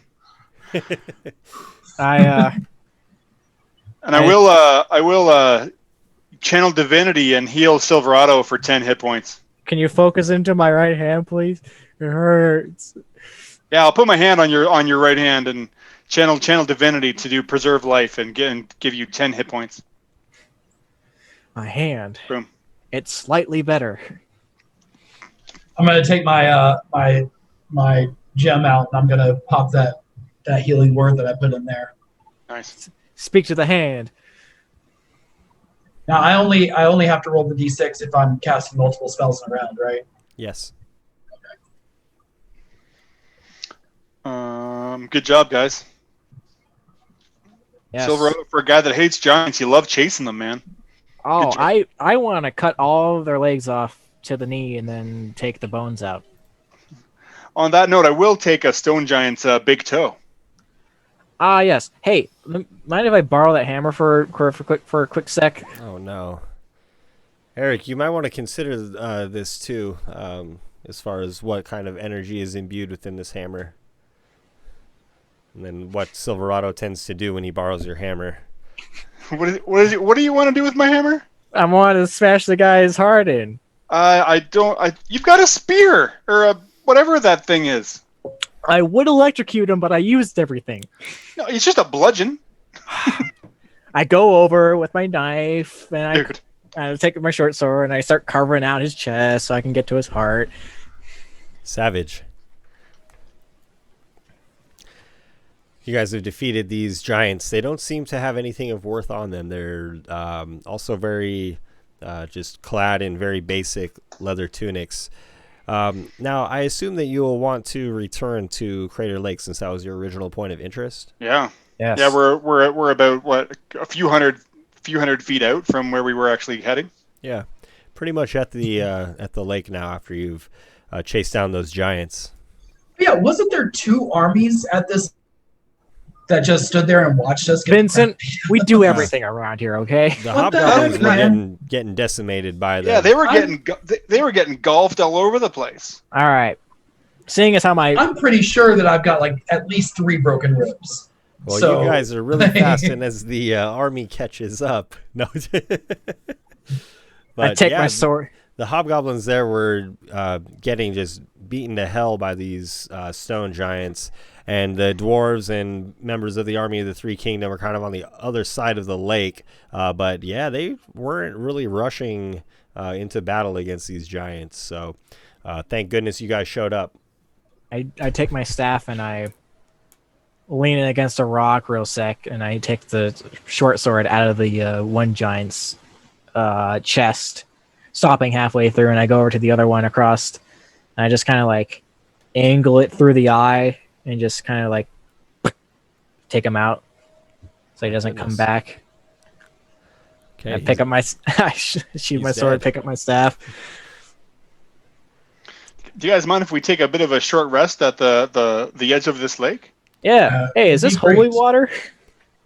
Absolutely. It is. So as we do settle down, I would actually like to. I will take off my armor and actually I want to cleanse it, like wash it off in the lake. Sure, and there Probably haven't done that in a while, anyways. But you can absolutely do that. But I did want to mention too, there are many injured hobgoblin warriors nearby, tending to those who have just been massacred by this giant as well.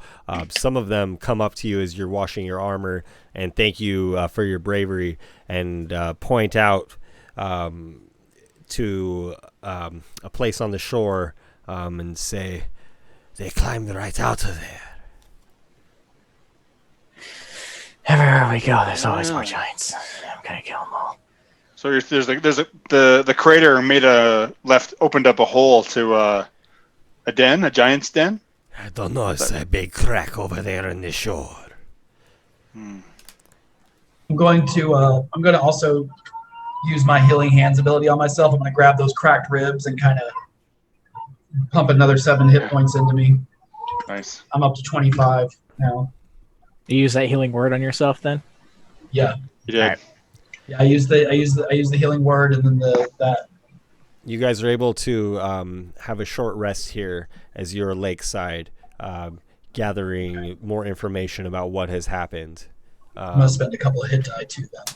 I healed you for 10 as well, Silverado. I don't know if you got that. Yeah, I did that. Cool. Oh, we've gotten max on these dice here. Nice. Oh, that's max. Okay.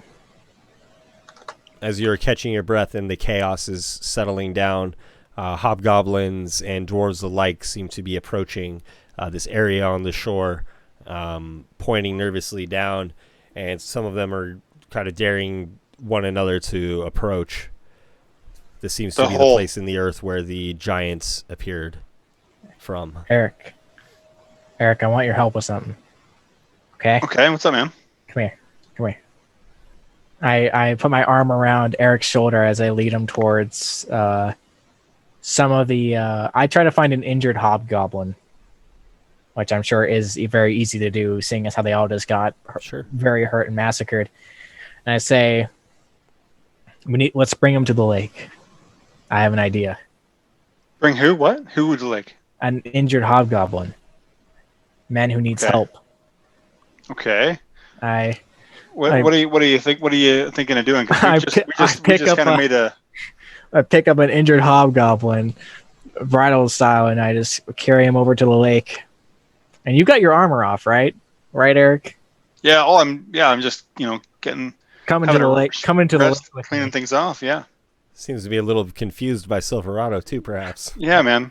Coming to the lake with me. Eric. We're not against these hobgoblins anymore, right? You're not doing anything with me here, elves. Shh. It's okay. It's okay. Right. Come here.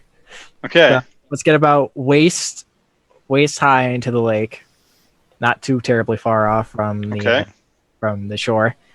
I kind of lay the hobgoblin into the holy water, and I look over to you and I say, Eric, it's time to pray.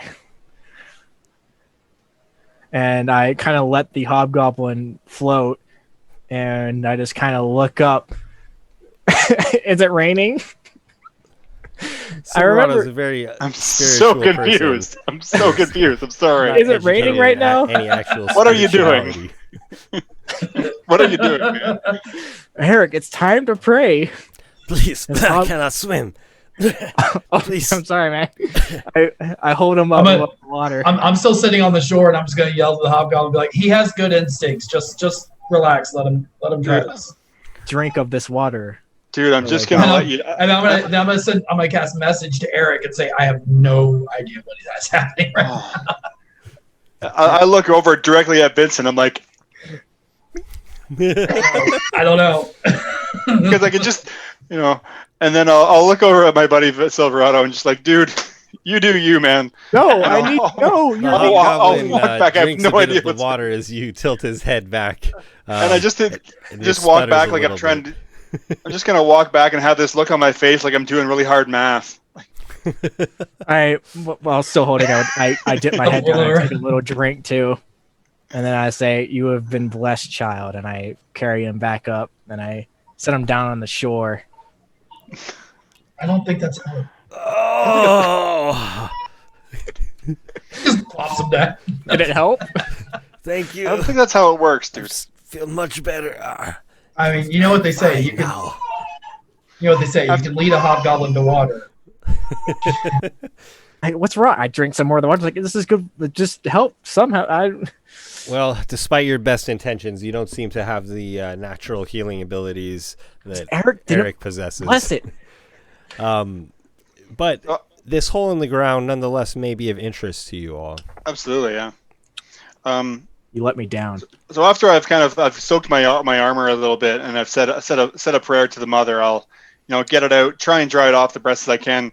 I do have like a smithing tool, so I'll try and oil it up a little bit because I don't want it to get all rusted, although it's magical.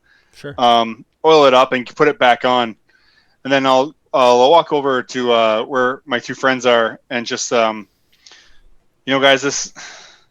this hole. I wonder if we can cave it in. I wonder if we can seal it up. We probably could, and I wouldn't doubt it. I don't know about you guys, but I don't really feel like fighting more giants right now. And I know we're gonna have to fight more at some point. And I look over at Vincent because I could tell you don't really feel like fighting anymore right now. No, I mean I feel better now taking a break, but So I wonder if I can use Oblivion and maybe seal this hole up.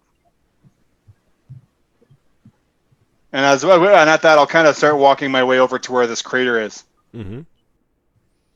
As you approach, a dwarf hops out of the crack in the ground, and his companions quickly heave him up. It's a hall down there. It's a very fancy hall. A hall? Did not know such a hall existed here. As you see him conversing with his dwarven compatriots. Is this one of those tunnels that you would take to get here quicker? It's not our tunnel, friend. Is this someone mentioned this is where those stone giants came out of? There's a crack in the earth just opened up here. Have a look in. It's a beautiful hallway. It's a beautiful hallway. Vincent, come here. What's up? Some of the dwarves. How far down does it go? Start moving towards this crack and lower themselves in. The floor of this cavern, or whatever it may be, seems to be about 20 feet below the opening here. I take some of the water and I put it in my hands and I just kind of like put it in Vincent's face so he drinks it. It's like, I don't understand. This is supposed to help people. What are you doing? I'm trying to help. I'll get my own. I'm touched by gods, all right? I have to do something holy. I don't know what's going on. And water from this holy water that Silverado presents is also spilling over from this magical pool into this hallway that is appeared here. The water is the kind of like a waterfall has been created, essentially going into this hole. Exactly. Should we check out the hole? I throw a dart down. I hate to say that, but I think we should. Yeah, I kind of want to go spelunking, guys. Sure. As you guys do lower yourselves into the hole, it's easy enough. There are some dwarves down there already who are excited. They're a little drunk, despite it being so early in the day, and they're glad to let you down, and they're marveling at the immaculate stonework on the wall. These dwarves seem even to be impressed by the quality of this work, and you hear mention that this must be the secret passageway of a stone giant.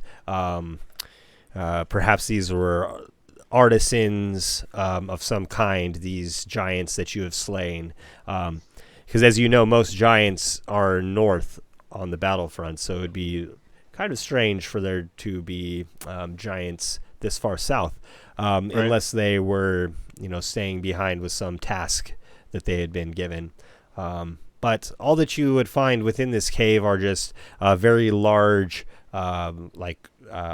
masonry tools or tools with which to do carvings, and they seem to be in the middle of a great work of art. And as you stand below and look above at the ceiling, you see that the artwork depicted on the ceiling of this is actually like a piece that has been dedicated to the Titan Anom. It shows his glory as he ripped the river from the earth, and this visage of him has actually been cracked in half by this split in the ground. It has split asunder this work of art as well. So happenstance or perhaps this was targeted by the mother herself, as this seems to be just a great piece of art that has taken much time to be sculpted. And that stone giants are immaculate craftsmen, especially when it comes to works of art like stone sculptures and things like that. I take some of the engraving tools. And Are there they're very passageways? heavy. Yeah. Huh. They're gonna be I'm stone sorry, go ahead, giant Eric. sized. What's up, Eric? Is this like a room, or are there passageways leading in? This seems to be like a rounded out chamber with one hallway going east and one going west. Just seems to be kind of a junction, or perhaps just a stopping point along the way. There's no furniture of any sort. Just seems to be decorative by nature.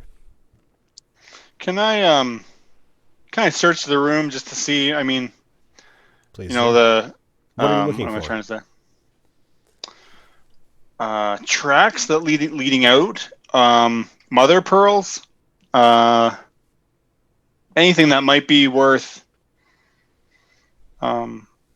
donations to the church to help the rebuilding, help fund the building that's taking place back at Dunlop's Tavern.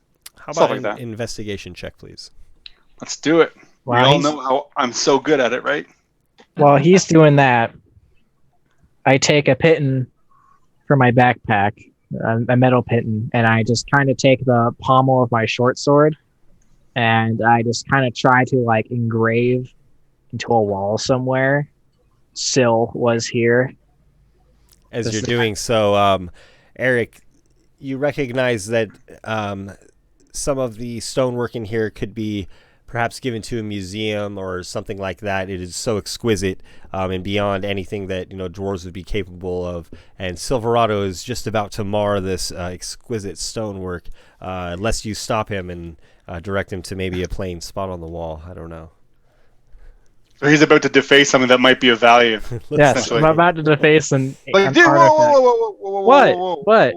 What? Is it the kind? Sorry, first of all, is it the kind of thing that I feel like we could carry back? Like, because No, I'm but it thinking- might be of worth to some kind of museum or collector with historical interest. But yeah, I don't know. okay, but I mean, the dwarves would have to come back with some means of getting it out and getting it back to Yeah, it'd be some work. It might be worth destroying too if it's a work of art from a giant. It's totally up to you guys. for a nom. Well, you know what? The mother, like you said, smote. What's the past Yes, tense of smite? Smited. Smote this area. Smoted? I'll Smited? I'll kind of stop Silverado, kind of give him the idea impression I don't want him to destroy it. Then I'll pull up my warhammer and just lay into it. Oh yeah, going to town. Yeah. See if I can I try just to use destroy it Thunderstrike right. and it doesn't go because I've already used it. I'm like, that's right. Do you put a heart around the Syl was here, or is it? Oh, of course. You expect me not to? There's just like all these defaced artistic renderings of Anom and other giant glory, and then Syl was here. It's left. I take. And I've got like a water screen. I'll kind of like splatter some holy water blessed from the lake on it as we kind of destroy them and then put the mother's touch on it. I Very call nice. Vincent over. So there's not going to be a lot more to see here. After you have taken care of this kind of hallway that was a work of art of the giants, now the water from the mother's crater lake here pours into it and becomes kind of an underground stream that branches off in either direction below the rubble that you all have created here. Right on. Vincent, I take my bead out and I whisper, or I say into it so no one else can hear this. What was the name of your demon dude that was making you do stuff? And I hand it to him. I listened to the message, and I wait eagerly. I contemplate playing dumb and pretending like I don't know, because it's kind of what I've been doing this whole time. Yeah. And then this is a very big deal, like for Vincent right now, but I'll take the stone and I guess so. When I whisper into it, do I hear my voice, or is it only? It's completely silent. Only I would hear it because it's intended for me. I say I don't know if you're like attuned to it or something like that. If I don't know if I could use it, but As we understand, whatever you say into it, no one else can hear. okay. And when you hand it to somebody else, only they can hear that message if it's intended for them. It seems like it'll work for you. Okay. So I will whisper into there the branded prince, Malzakand, and hand it back. I look and I say, cool. And I engrave another heart, me and Brandman, and whatever year it is in game. You roll for me a D100, please. Ah, yes. Am I going to summon a demon? I hope not. 73. Okay. So do you guys want to go down these passageways, or do you want to just carry on back to Dunlop's Tavern? I mean, we could go down a little bit and just while we're here, see what's going on. Yeah, might not be a great idea for us to delve too deep into it, but we That's can kind peek of my around the feeling corner, too. see what's going on. Yeah. I like how it was such a huge moment for Vincent, finally trusting somebody to say the name of his packed demon, and immediately for it to be inscribed into a wall. Beautiful. Well, as we walk away, I'm going to put my hand on where you carved that in, and I'm going to cast mending on the wall. Fair enough. Because I'm not comfortable with that at all. That scared me a lot. The sense of dread and shadow leaves the room. And you do walk down the hallway for a bit of time before deciding that this hallway could go on and downward to the next mountain. Who knows how long it could go. It's not mapped by the dwarves. It is a causeway of the giants, so no one that you are in the company of has knowledge of it. Cool. Yeah, I'm happy to leave it alone and head back where we were going, guys. All right, let's do it then. Let's get back to Dunlop's. I would have you all reach Dunlop's Tavern, and then are there specific people that you're interested in meeting with? Anything like that? Sorry, go ahead. No, you first. I was gonna check back in with Picard. See if he's been able to make any progress. Right. Picard. It hasn't been that long. Let's see here. I have the. I couldn't remember his name, so I don't have a header for my notes on him. Let's see here. He's the cleric of it's a Brahms guy, right? Right. So if I recall what I had written here, I'll correct later if there's any different details. But so he comes to you, or rather you approach him, and he is at the at your temple. Okay. The temple Perfect. of Sarazessa. Perfect. That is where you'll find him, and he explains that he was able to find a weaver. The weaver asked for both of the toes and said they'd take the chance, and only 100 gold, so it's a pretty good deal, you know.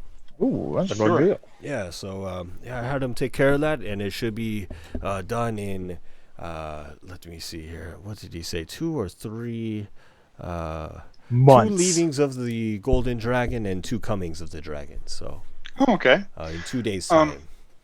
And then, so as we're chatting with us, I have a gift for you, Picard, and I pull out and hand him a stone giant's toe, and I say, I don't know if you can make use of this for something for yourself or someone else, but I thank you for helping me, and I hope I can help you in some way. A stone giant, they're so rare. Yeah, we came across a couple. There's a crater formed where the lake that the mother's trident created, and we came upon a couple. They're no more, but yeah.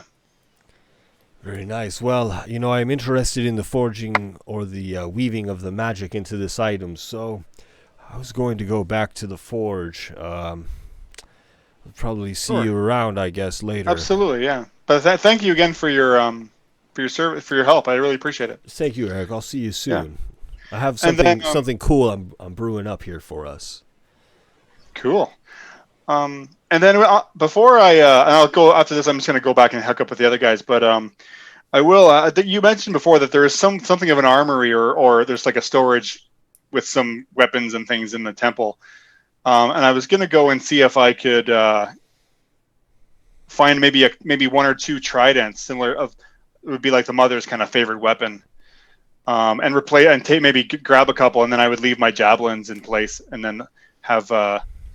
After witnessing that, I felt like inspired. If I'm gonna throw something from now on, it's going to be a trident. It's not no more javelin throwing.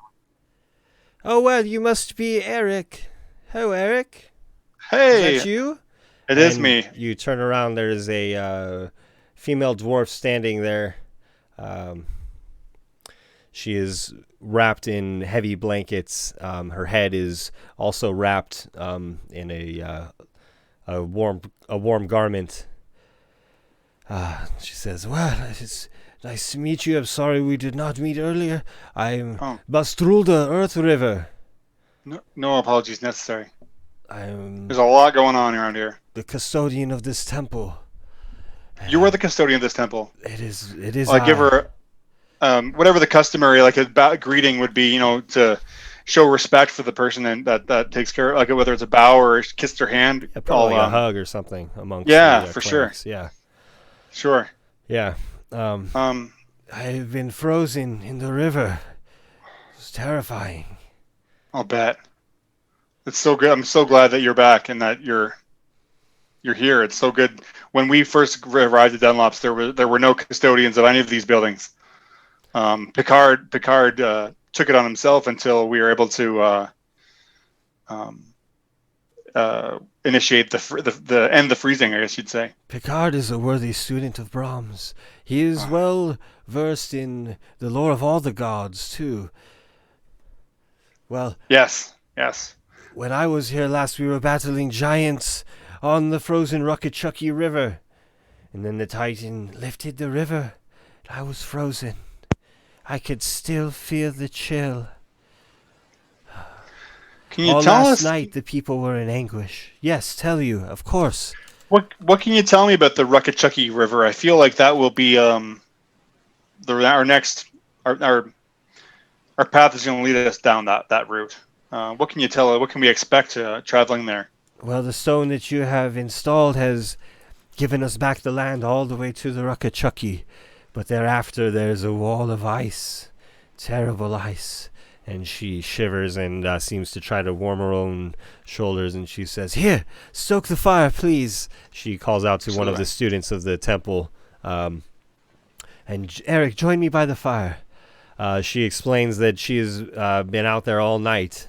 And as the waters melted away, there are evil creatures in the water. People are calling them water weirds.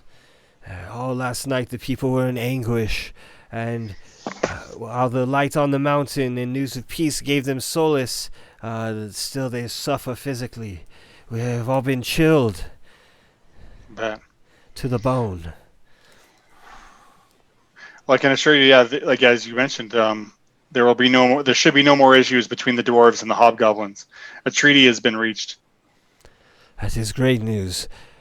For we have too many enemies as it is. Mm-hmm.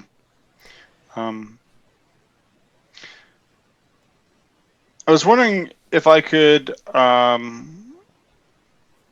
procure a couple of tridents from the storage of the temple storage. Oh, Eric, you don't need to ask. Your temple is my temple, please. Oh, please, thank you.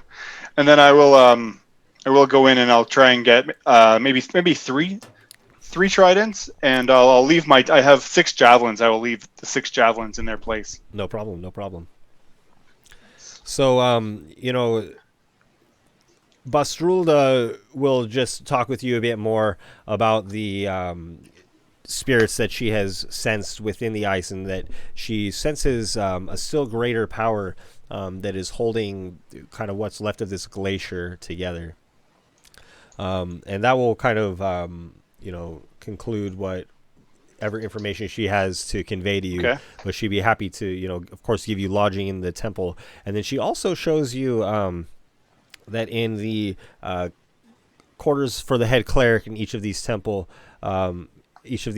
there's a magical pool through which you can speak to clerics of another temple. So, for example, if you wanted to reach out to Jopari in Dalrin Caillou, you'll simply need to know the city, the temple, who you're trying to reach, and then when you do so, if they're there to receive your message, you'll be able to communicate with them. So this is something that she teaches you, as obviously you're ascending in power here. She explains many of the clerics of this region are north fighting, and many have already perished. So among the clerics here, she is the most powerful, and her power, I would not say that her power exceeds yours, except perhaps in her ability to cast spells, things like that. Sure. So she would consider you an equal, if not somebody that she would look to for advice. Also because your power, is a power that comes with your accomplishments. You've already dealt successfully with the Chaos Stone and have learned a lot about it. And you have powers, physical powers in addition to your clerical powers. So. Right. Okay. I feel compelled to actually, as you mentioned, to reach out to Brother Jopri and tell him what we've achieved, and I'll contemplate on that a little bit more. Sure. But I think I might best to reconvene with my companions. Okay. And Vincent, did you have anywhere that you wanted to head? I was just looking at something here. How is there anywhere in this town that would have, like, I know there's not a lot of stuff in there, and they're just kind of getting things back together, but is there any place where they would have, like, enchanted type of, I wanted to talk to somebody about maybe getting a little bit stronger armor. Okay. What kind of armor do you wear usually? I currently have a studded leather. Okay. Because I can only wear light armor. I was wondering if I've still got a little bit of gold to spend. Absolutely. So maybe if I could get maybe even like a +1 on that. If I could, which is rare. You would be able to find +1 armor that you that would be good for you. Dunlop would have most basic armors and weapons in a +1 would probably be on hand. So you could probably buy from one of his blacksmiths or from him. Okay. Yeah. So I guess I would talk to Dunlop first to figure out where I could get it. And when you go to find Dunlop, you go to the tavern, of course, because Dunlop is known to just take joy in tending to his tavern, despite how much money and how many other businesses he has to tend to. But Dunlop is in his study, and the bartender says, welcomes you very heartily, gives you a very joyous welcome. Oh, Vincent, yes, so good to see you. Dunlop's pretty busy right now. He's not really taking guests at the moment. Okay. That's all right. I don't want to bother him if he's busy. Maybe you could help me with 2 things. All right. Anything you need, Vincent. Great. The first thing I need is a whiskey. Right up. And no. I need a bottle of whiskey. Oh, right. Well, I'll take the shot glass. You take the bottle. And that sounds like a great plan. You have that. Drinking That's celebration. Excellent. How much do I owe you for that? That one's on the house, please. You're a good man. I put that in my haversack. And then where can I find some like a good blacksmith around the area? Someone like a leather worker that might work with some enchanted materials. All right. Well, Dunlop's the best, but I do have another name of another.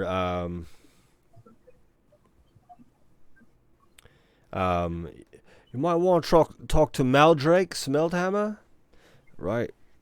Okay. Pretty good blacksmith. He's not affiliated with Dunlop, but you also might want to talk to one of Dunlop's blacksmiths. But Maldrake's got some nice pieces here and there. Okay, Maldrake, and then what's another one that is a Dunlop affiliate? Maybe I can. Oh well, you just go to Dunlop's blacksmith there, the smithy under the tavern out back there. Yeah, by the mine. Oh, he's right. Okay. Yeah, okay. Yeah. I'll start there then. But if not there, then Maldrake's. Okay. Hey, listen. Thank you, and thanks for the bottle. Yeah, right. See you soon. Yeah. Actually, as a matter of fact, I'm gonna pull the bottle. I'm gonna pull the bottle back out, and I'm gonna pour another shot into his glass for him. Like that one's for the generosity. Oh, I could use another one right about now. Very good. But I'm gonna pour his, and I'm gonna take a swig straight from the bottle, put it away, and then I'll go over to I'll start with Dunlop's blacksmith. Okay. And he has several skilled blacksmiths working in his smithy, I believe is what it would be called. And you're able to find the armor that you seek for a fair market price. They would be willing to give you probably a discount here too. I forget what I was discounting your guys' other stuff. Probably about 25% discount. Well, a +1 armor would be a rare item. Right. According to the book, that's 500 to 5,000 gold. Yeah. So for a +1 studded leather, that would be what I would want. Yeah, I think we were doing. Yeah, I think tell me. You other gentlemen were able to buy +1 weapons for 500. I think is that what you 500. Yeah, I think that's what I paid for my war pick. Yeah. In our campaign, gold is a little bit more scarce. So yeah, 25% off. You can pay 375 for that armor. Absolutely. Nice. Done. I'll give him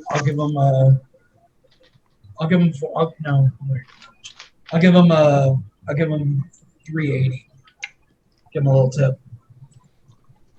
He gives you some polish to go with it. Thank you. It's nice looking set. I appreciate it. It's a beaut. Take care. Nice. Smart. All right. I'm up to a 14 AC, guys. Good. I'm basically immortal at this point. You have no decks. I have a +2 dex. Now, Vincent, as you're getting your armor from the smith, there's a little bit of small talk happening in the shop, and you just hear like basic rumors about Dunlop being kind of angry and closing himself off a bit, just locking himself in his study. But just general rumblings, nothing too specific. Okay. Can I, while I'm waiting for them to get my stuff together and everything, I'd like to sort of try to, as smoothly as I can, ease myself into that conversation with them. You know, just kind of like as we're talking, like, what's he so upset about? Sure. Will you make a charisma check, please? I would gladly make a charisma check. I am so charismatic, you guys. 15. All right. Well, you got Dunlop's ear, so you probably already know, but I think somebody took something from him. Oh, really? That's not a good move. Dunlop doesn't seem like the kind of guy you want to take stuff from. Yeah, it's like something personal to him. Okay. You don't know what it was? Something he's really interested in. That's all I know. I don't know. I don't know exactly. Maybe I'll talk to him about it. I don't want to, he's done a lot for me. So if I can do a favor for him, maybe I can help him out. Yeah. Well, you guys are buds, so I'm sure you'd be able to help him. Yeah. But you don't know anything. Do you know of anything that's really dear to him that he would be so upset about? Yeah, there must be business. It's always business with Dunlop. That's true. It's just he's such a stoic man, generally. I'm surprised to see him so upset. That must be something major. That's a very good point. Absolutely. He should be celebrating with all of us. Seriously, things are great right now. They're getting a little better. Not that great, but a little better. I got a couple cracked ribs for it, but oh damn, small price to pay for what we got going on here. Yeah, that's why I'm here, getting this gear. Piece should do you well then. It should. You came highly recommended, so Dunlop's the best in the area. That's why I'm here for some boots. All right. Well, thank you for the information. I appreciate it. Yeah, hey, see you around, Vincent. Absolutely. Take care.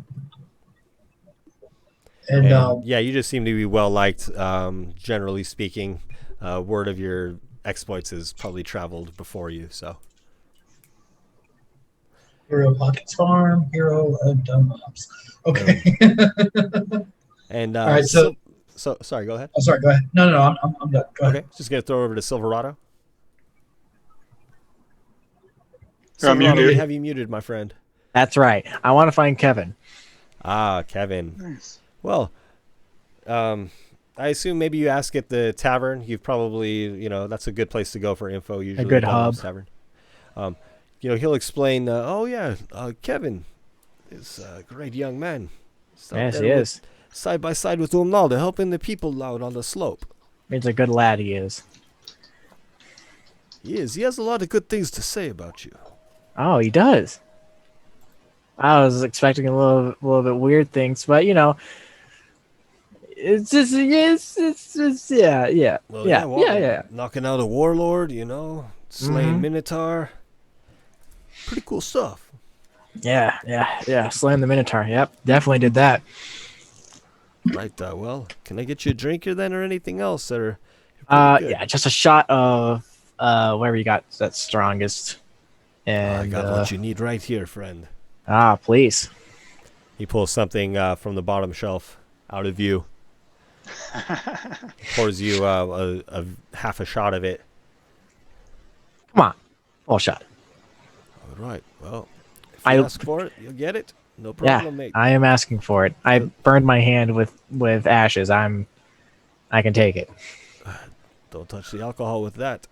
Not this alcohol, anyways. All right, here we go. I take it. I down the shot. Woo! Good stuff.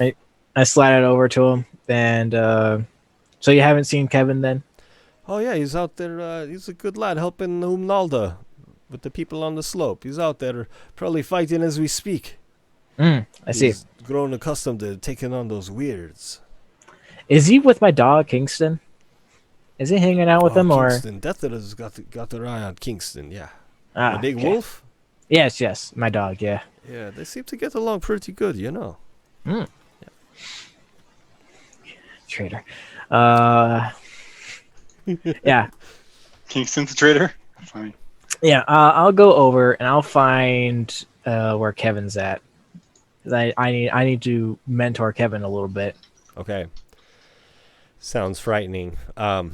You go down the hillside where people are kind of rebuilding their homes or storefronts, clearing out rubble, getting back to work on building structure around whatever foundation is left.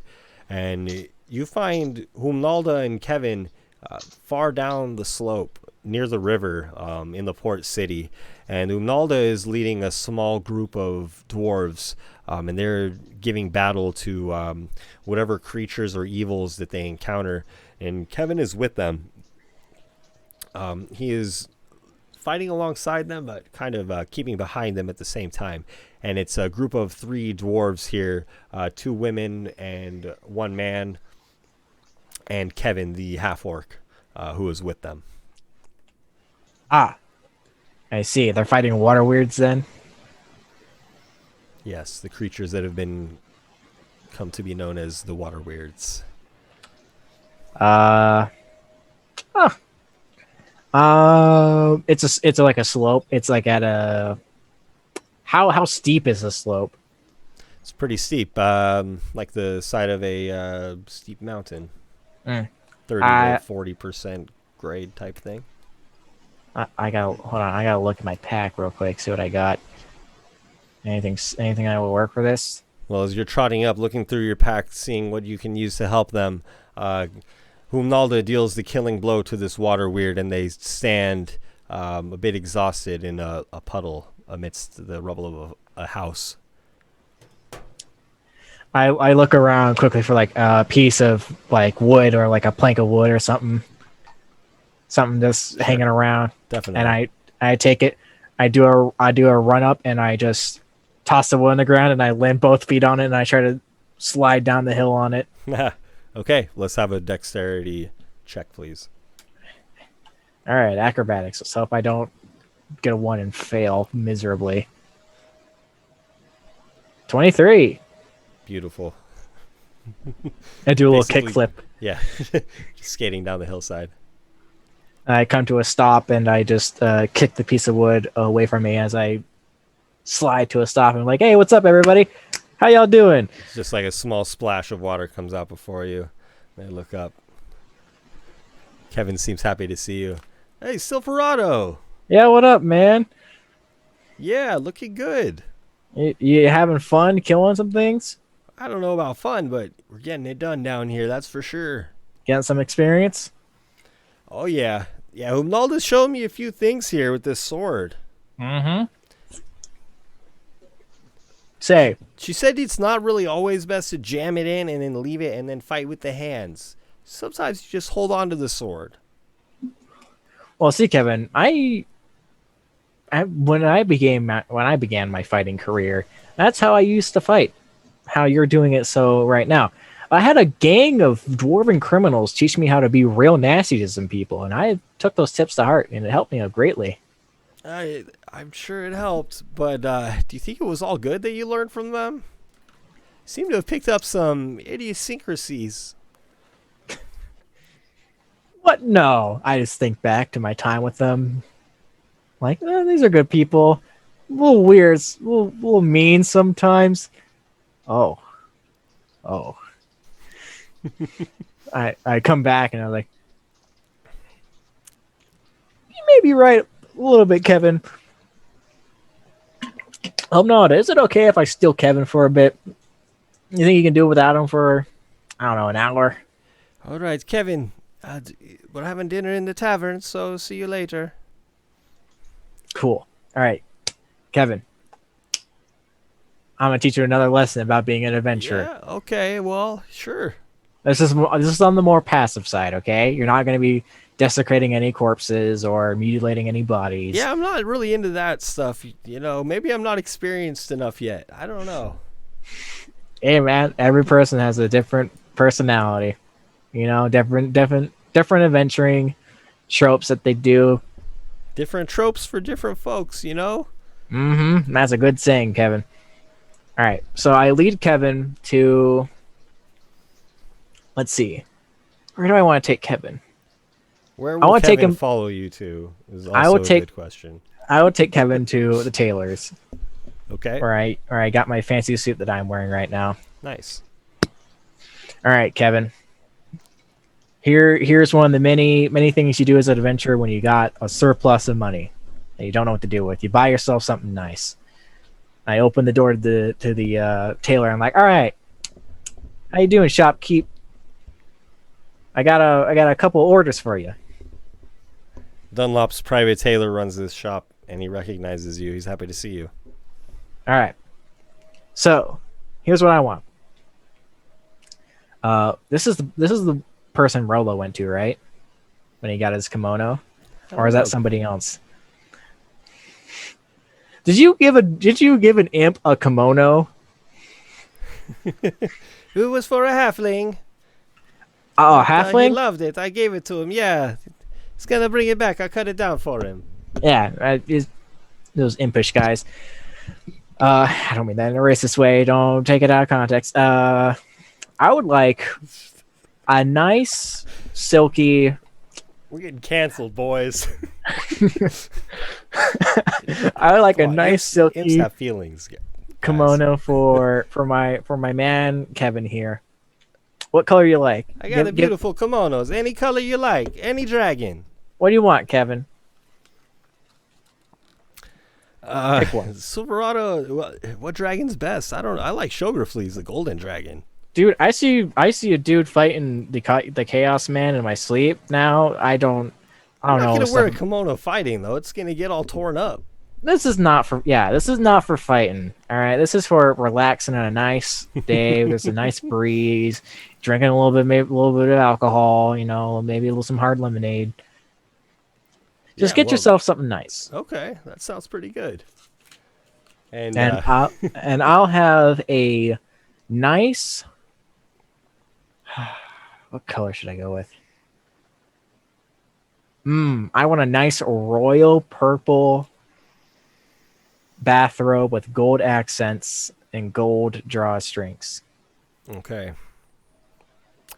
The tailor says, "I'll have to put that together for you there, Silverado, but I got something perfect." Ooh. So he goes to work customizing your robe with gold inlays and has the perfect kimono for Kevin and tells you to come back later, Silverado. All right. I will do so. And I take Kevin out of the tailor. I say, all right, so now you got a nice sleepwear for you when it's cold at night. Here's the next part of being an adventurer. Sorry if I'm doing this real weird like Kevin. I've never taught anyone anything before, ever. I'm just kind of I'm making up the lesson plan. Hey, this is awesome. I think that we're looking pretty good. We're styling. Man. Yeah, this suit has a lot of tears and blood in it because I got hurt by you should giant... find some battle clothes and then save those. These are my dinner. battle clothes. Oh, if those for dinner. Pretty nice battle clothes. You should.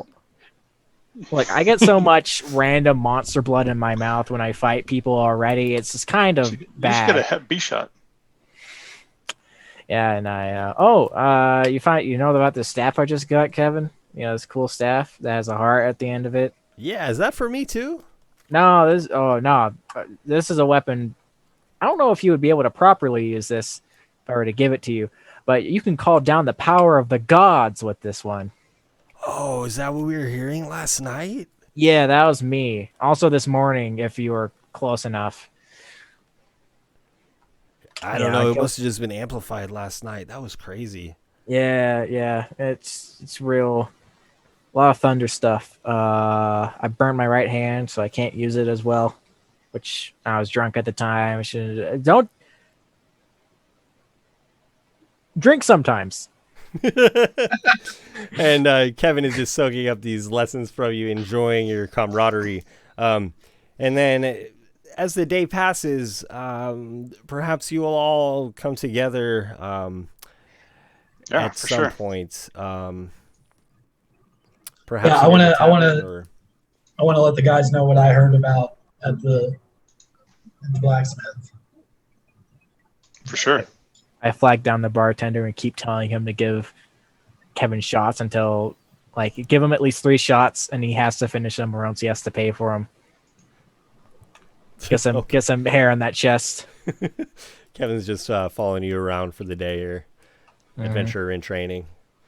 So I would see you all meeting in Dunlop's Tavern. Silverado's having drinks with Kevin. Vincent and Eric arrive. As you pull up to the bar, actually... no, I'm sorry. Go ahead. Oh, no. I was going to say anything. Sorry. Go ahead. There's a mysterious robed figure sitting at the bar, keeping to himself. And you can't help but notice him. And... as I go up to the bar to get some shots for me and Kevin, I look over. I go to the bartender, like, what's this guy's deal? He said he's waiting for you. For me? Yeah. That's rather odd. He has a real deep voice, but I couldn't get a look at his face, you know? I don't think he's from around here. Yeah, I don't either. Take these shots to the table I've been ordering from. If I disappear and don't come back in the morning, I'm probably dead. And I wander all over to the hooded figure. And you guys see Silverado crossing the room as the bartender comes back to you with the shots. And as you approach the hooded figure, a familiar voice says, Silverado. And it is Condrazul. I thought you were some weird man that was going to shank me and steal my kidneys. Maybe I am. That's not suspicious. Good to see you. How's it hanging? Keep it down. Okay. I don't know how my presence will be received. Well, you're the leader. Yeah, you're allied with Mr. Dunlap up there, aren't you? Yes, and I have business with him. That's why I'm here. But I was also looking for you. We're a lot alike, you and I, you know. We march to the beat of a different drum. I agree with you on that part, but our do. drum beats are very different. Very different. Mine is so different. Yours is so different. In Mine that way, is they're like the same. mine is ragtime jazz, very out of tune, very out of beat. We have You two don't know what's- polyrhythms happening. Maybe you're at 7 beats, and I have 9, and every 56 maybe they repeat, or 63 or something. It's been so long since I composed any music like that. But what my point is, you come fight for me, we'll make a beautiful rhythm together. Are you recruiting me into an army? Recruits? No. I'm offering you brotherhood. Fight for me, fight with me, be my champion. That's a tempting offer. Well, I caught word of another dude offering me a regiment if I joined the army for them. I didn't take that either. I'll match the pay. You don't have to worry about any troops. I'm a free spirit, man. I do as I please. I get drunk when I want. That's right. We got all the booze you want. You do what you want. I don't know if you have the hard drugs I want. I took them once. It was an experience I'll never forget. I've never heard of this. A hard whatever. No, I don't know about that. Drugs? Oh, dude, it's a great experience. I gotta find you some. That's okay. I like to be able to think. Okay, Conjus. All right, you'll drink, but you won't do drugs. Oh, okay. But anyway. Well, anyways, yes, I'm not really here to discuss that. I'll have business very soon, but think about my offer, okay, Silverado? Okay. What about my other two friends if they want to join? Of course. I'm sure you'll be happy to have them. Vincent, I would value him above many others, and Eric, he could perhaps lead some men. Yeah. Whatever you want, Silverado, join us. And it's weird that I have this like weird political pull with like people. I don't. And How do I do this? actually, as you're speaking with Condrazul, you notice that Dunlop comes down the stairs, and he surveys the room, not really taking note of anybody. As you nod to him, his eyes move past you, and he raises his chin to Condrazul and nods, and one of the bar hands comes to get Condrazul and take Condrazul to Dunlop's private booth in the kitchen. I pat my hand on the shoulder as I go, and he's like, "All right, don't do any blood ritual stuff while you're here. How Very you say bad. the strangest things, Silverado. It's bad business. Let me tell you." Do I see that the Dunlop come out? Yes. Yep. Okay. When Condrazul starts making his way in there with him, I'm going to send Rollo in with him invisible. Okay. Oh, yeah. Will you make for me a stealth check for Rollo, please? Sure. Not sure what the imp's stealth bonus is. But he is invisible. He is invisible, so that's an advantage, right? Yes.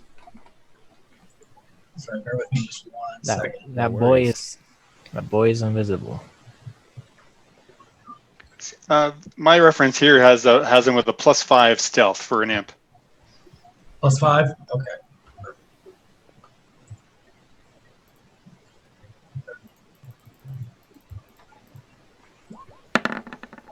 So it would be a 19.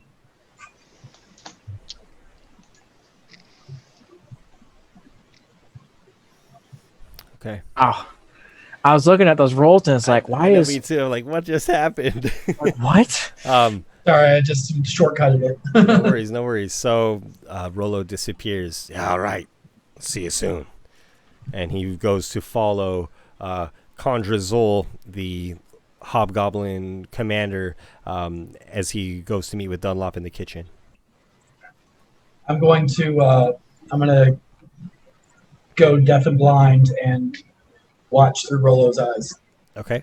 When they go back there, and I'm just kind of nudge at Eric and be like, I'm just kind of giving the signal so he knows what I'm doing. Doing your warg thing. Yeah. I sit down next to them too, and I take and I'll just sort of take my drink and just sort of lean down like this, you know. I'm focused on that. Hopefully I take a shot left for Silverado at the table. Yeah. And I say, I'll just try to get recruited into another army, so keep that on the table for what happens. I don't know why this keeps happening to me. I'm not a very charismatic man. And so while Vincent is going invisible and Rollo's backstage, or back in the kitchen, would Eric, have you already discussed the offerings from Jericho with Silverado? Have you guys had a chance to discuss those? I'm not sure if I mentioned it to Vince. I don't think I had a chance to actually talk to Silverado about that. Oh, so Silverado's heard about it, but this might be a good time to share the details and maybe what you guys think of that proposition.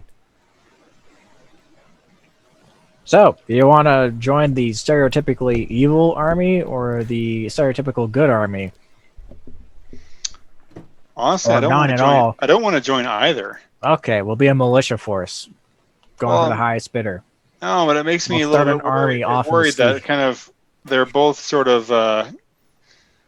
I get the impression that they're both kind of going back on the words that they'd made. Yeah, man, politics is a huge ordeal. I don't try to get into. That's more my concern, honestly. Yeah, you've been born into a noble house. You know how this stuff goes, or at least an inkling. That's why the money didn't really catch my eye so much. Yeah, I would be great at it if I just didn't off-put people so much. It's probably true. Yeah, it's man. Another life, eh? Good. So Condra's Duel is trying to recruit you. Yeah. Jericho is trying to recruit us. Yeah. I'm curious what you think is evil about the Hobgoblin army. Oh, I'm saying it's stereotypically evil. Like, in what sense? Bunch of hobgoblins, usually monster types, almost got done attacking. They serve Brahms. They're yeah. They're not inherently. I wouldn't say they're evil. I'm not saying either of them is evil. I'm just saying that to an objective view, one has like a bunch of people. Like less seems that way at first, perhaps. Keep in mind that good and evil is a matter of perspective, right? To them, I'm sure, whoever their adversaries are, they would assume they are evil, right? Well, you're heading into an area of philosophy that I believe in greatly. If you want to get into a deep 3 a.m. talk about this, I will, but you will lose sleep. I won't. I'll be fine. Silverado's had so many late night drunken conversations. Mm-hmm. It's only a good conversation that would put me to sleep. I believe in the gray area. Man, Vincent would have so much to say in this conversation, but I don't hear any of it. Nope. I tap you in Morse code so you understand. Part of me wants to have a little chat with Jericho at some point while we're still in town. Vincent, we're talking about what is it? Philosophy and what is good and what is bad. Please respond. As Silverado continues having drinks, he tries to communicate with Vincent, despite Vincent definitely not being able to understand what's going on at the table.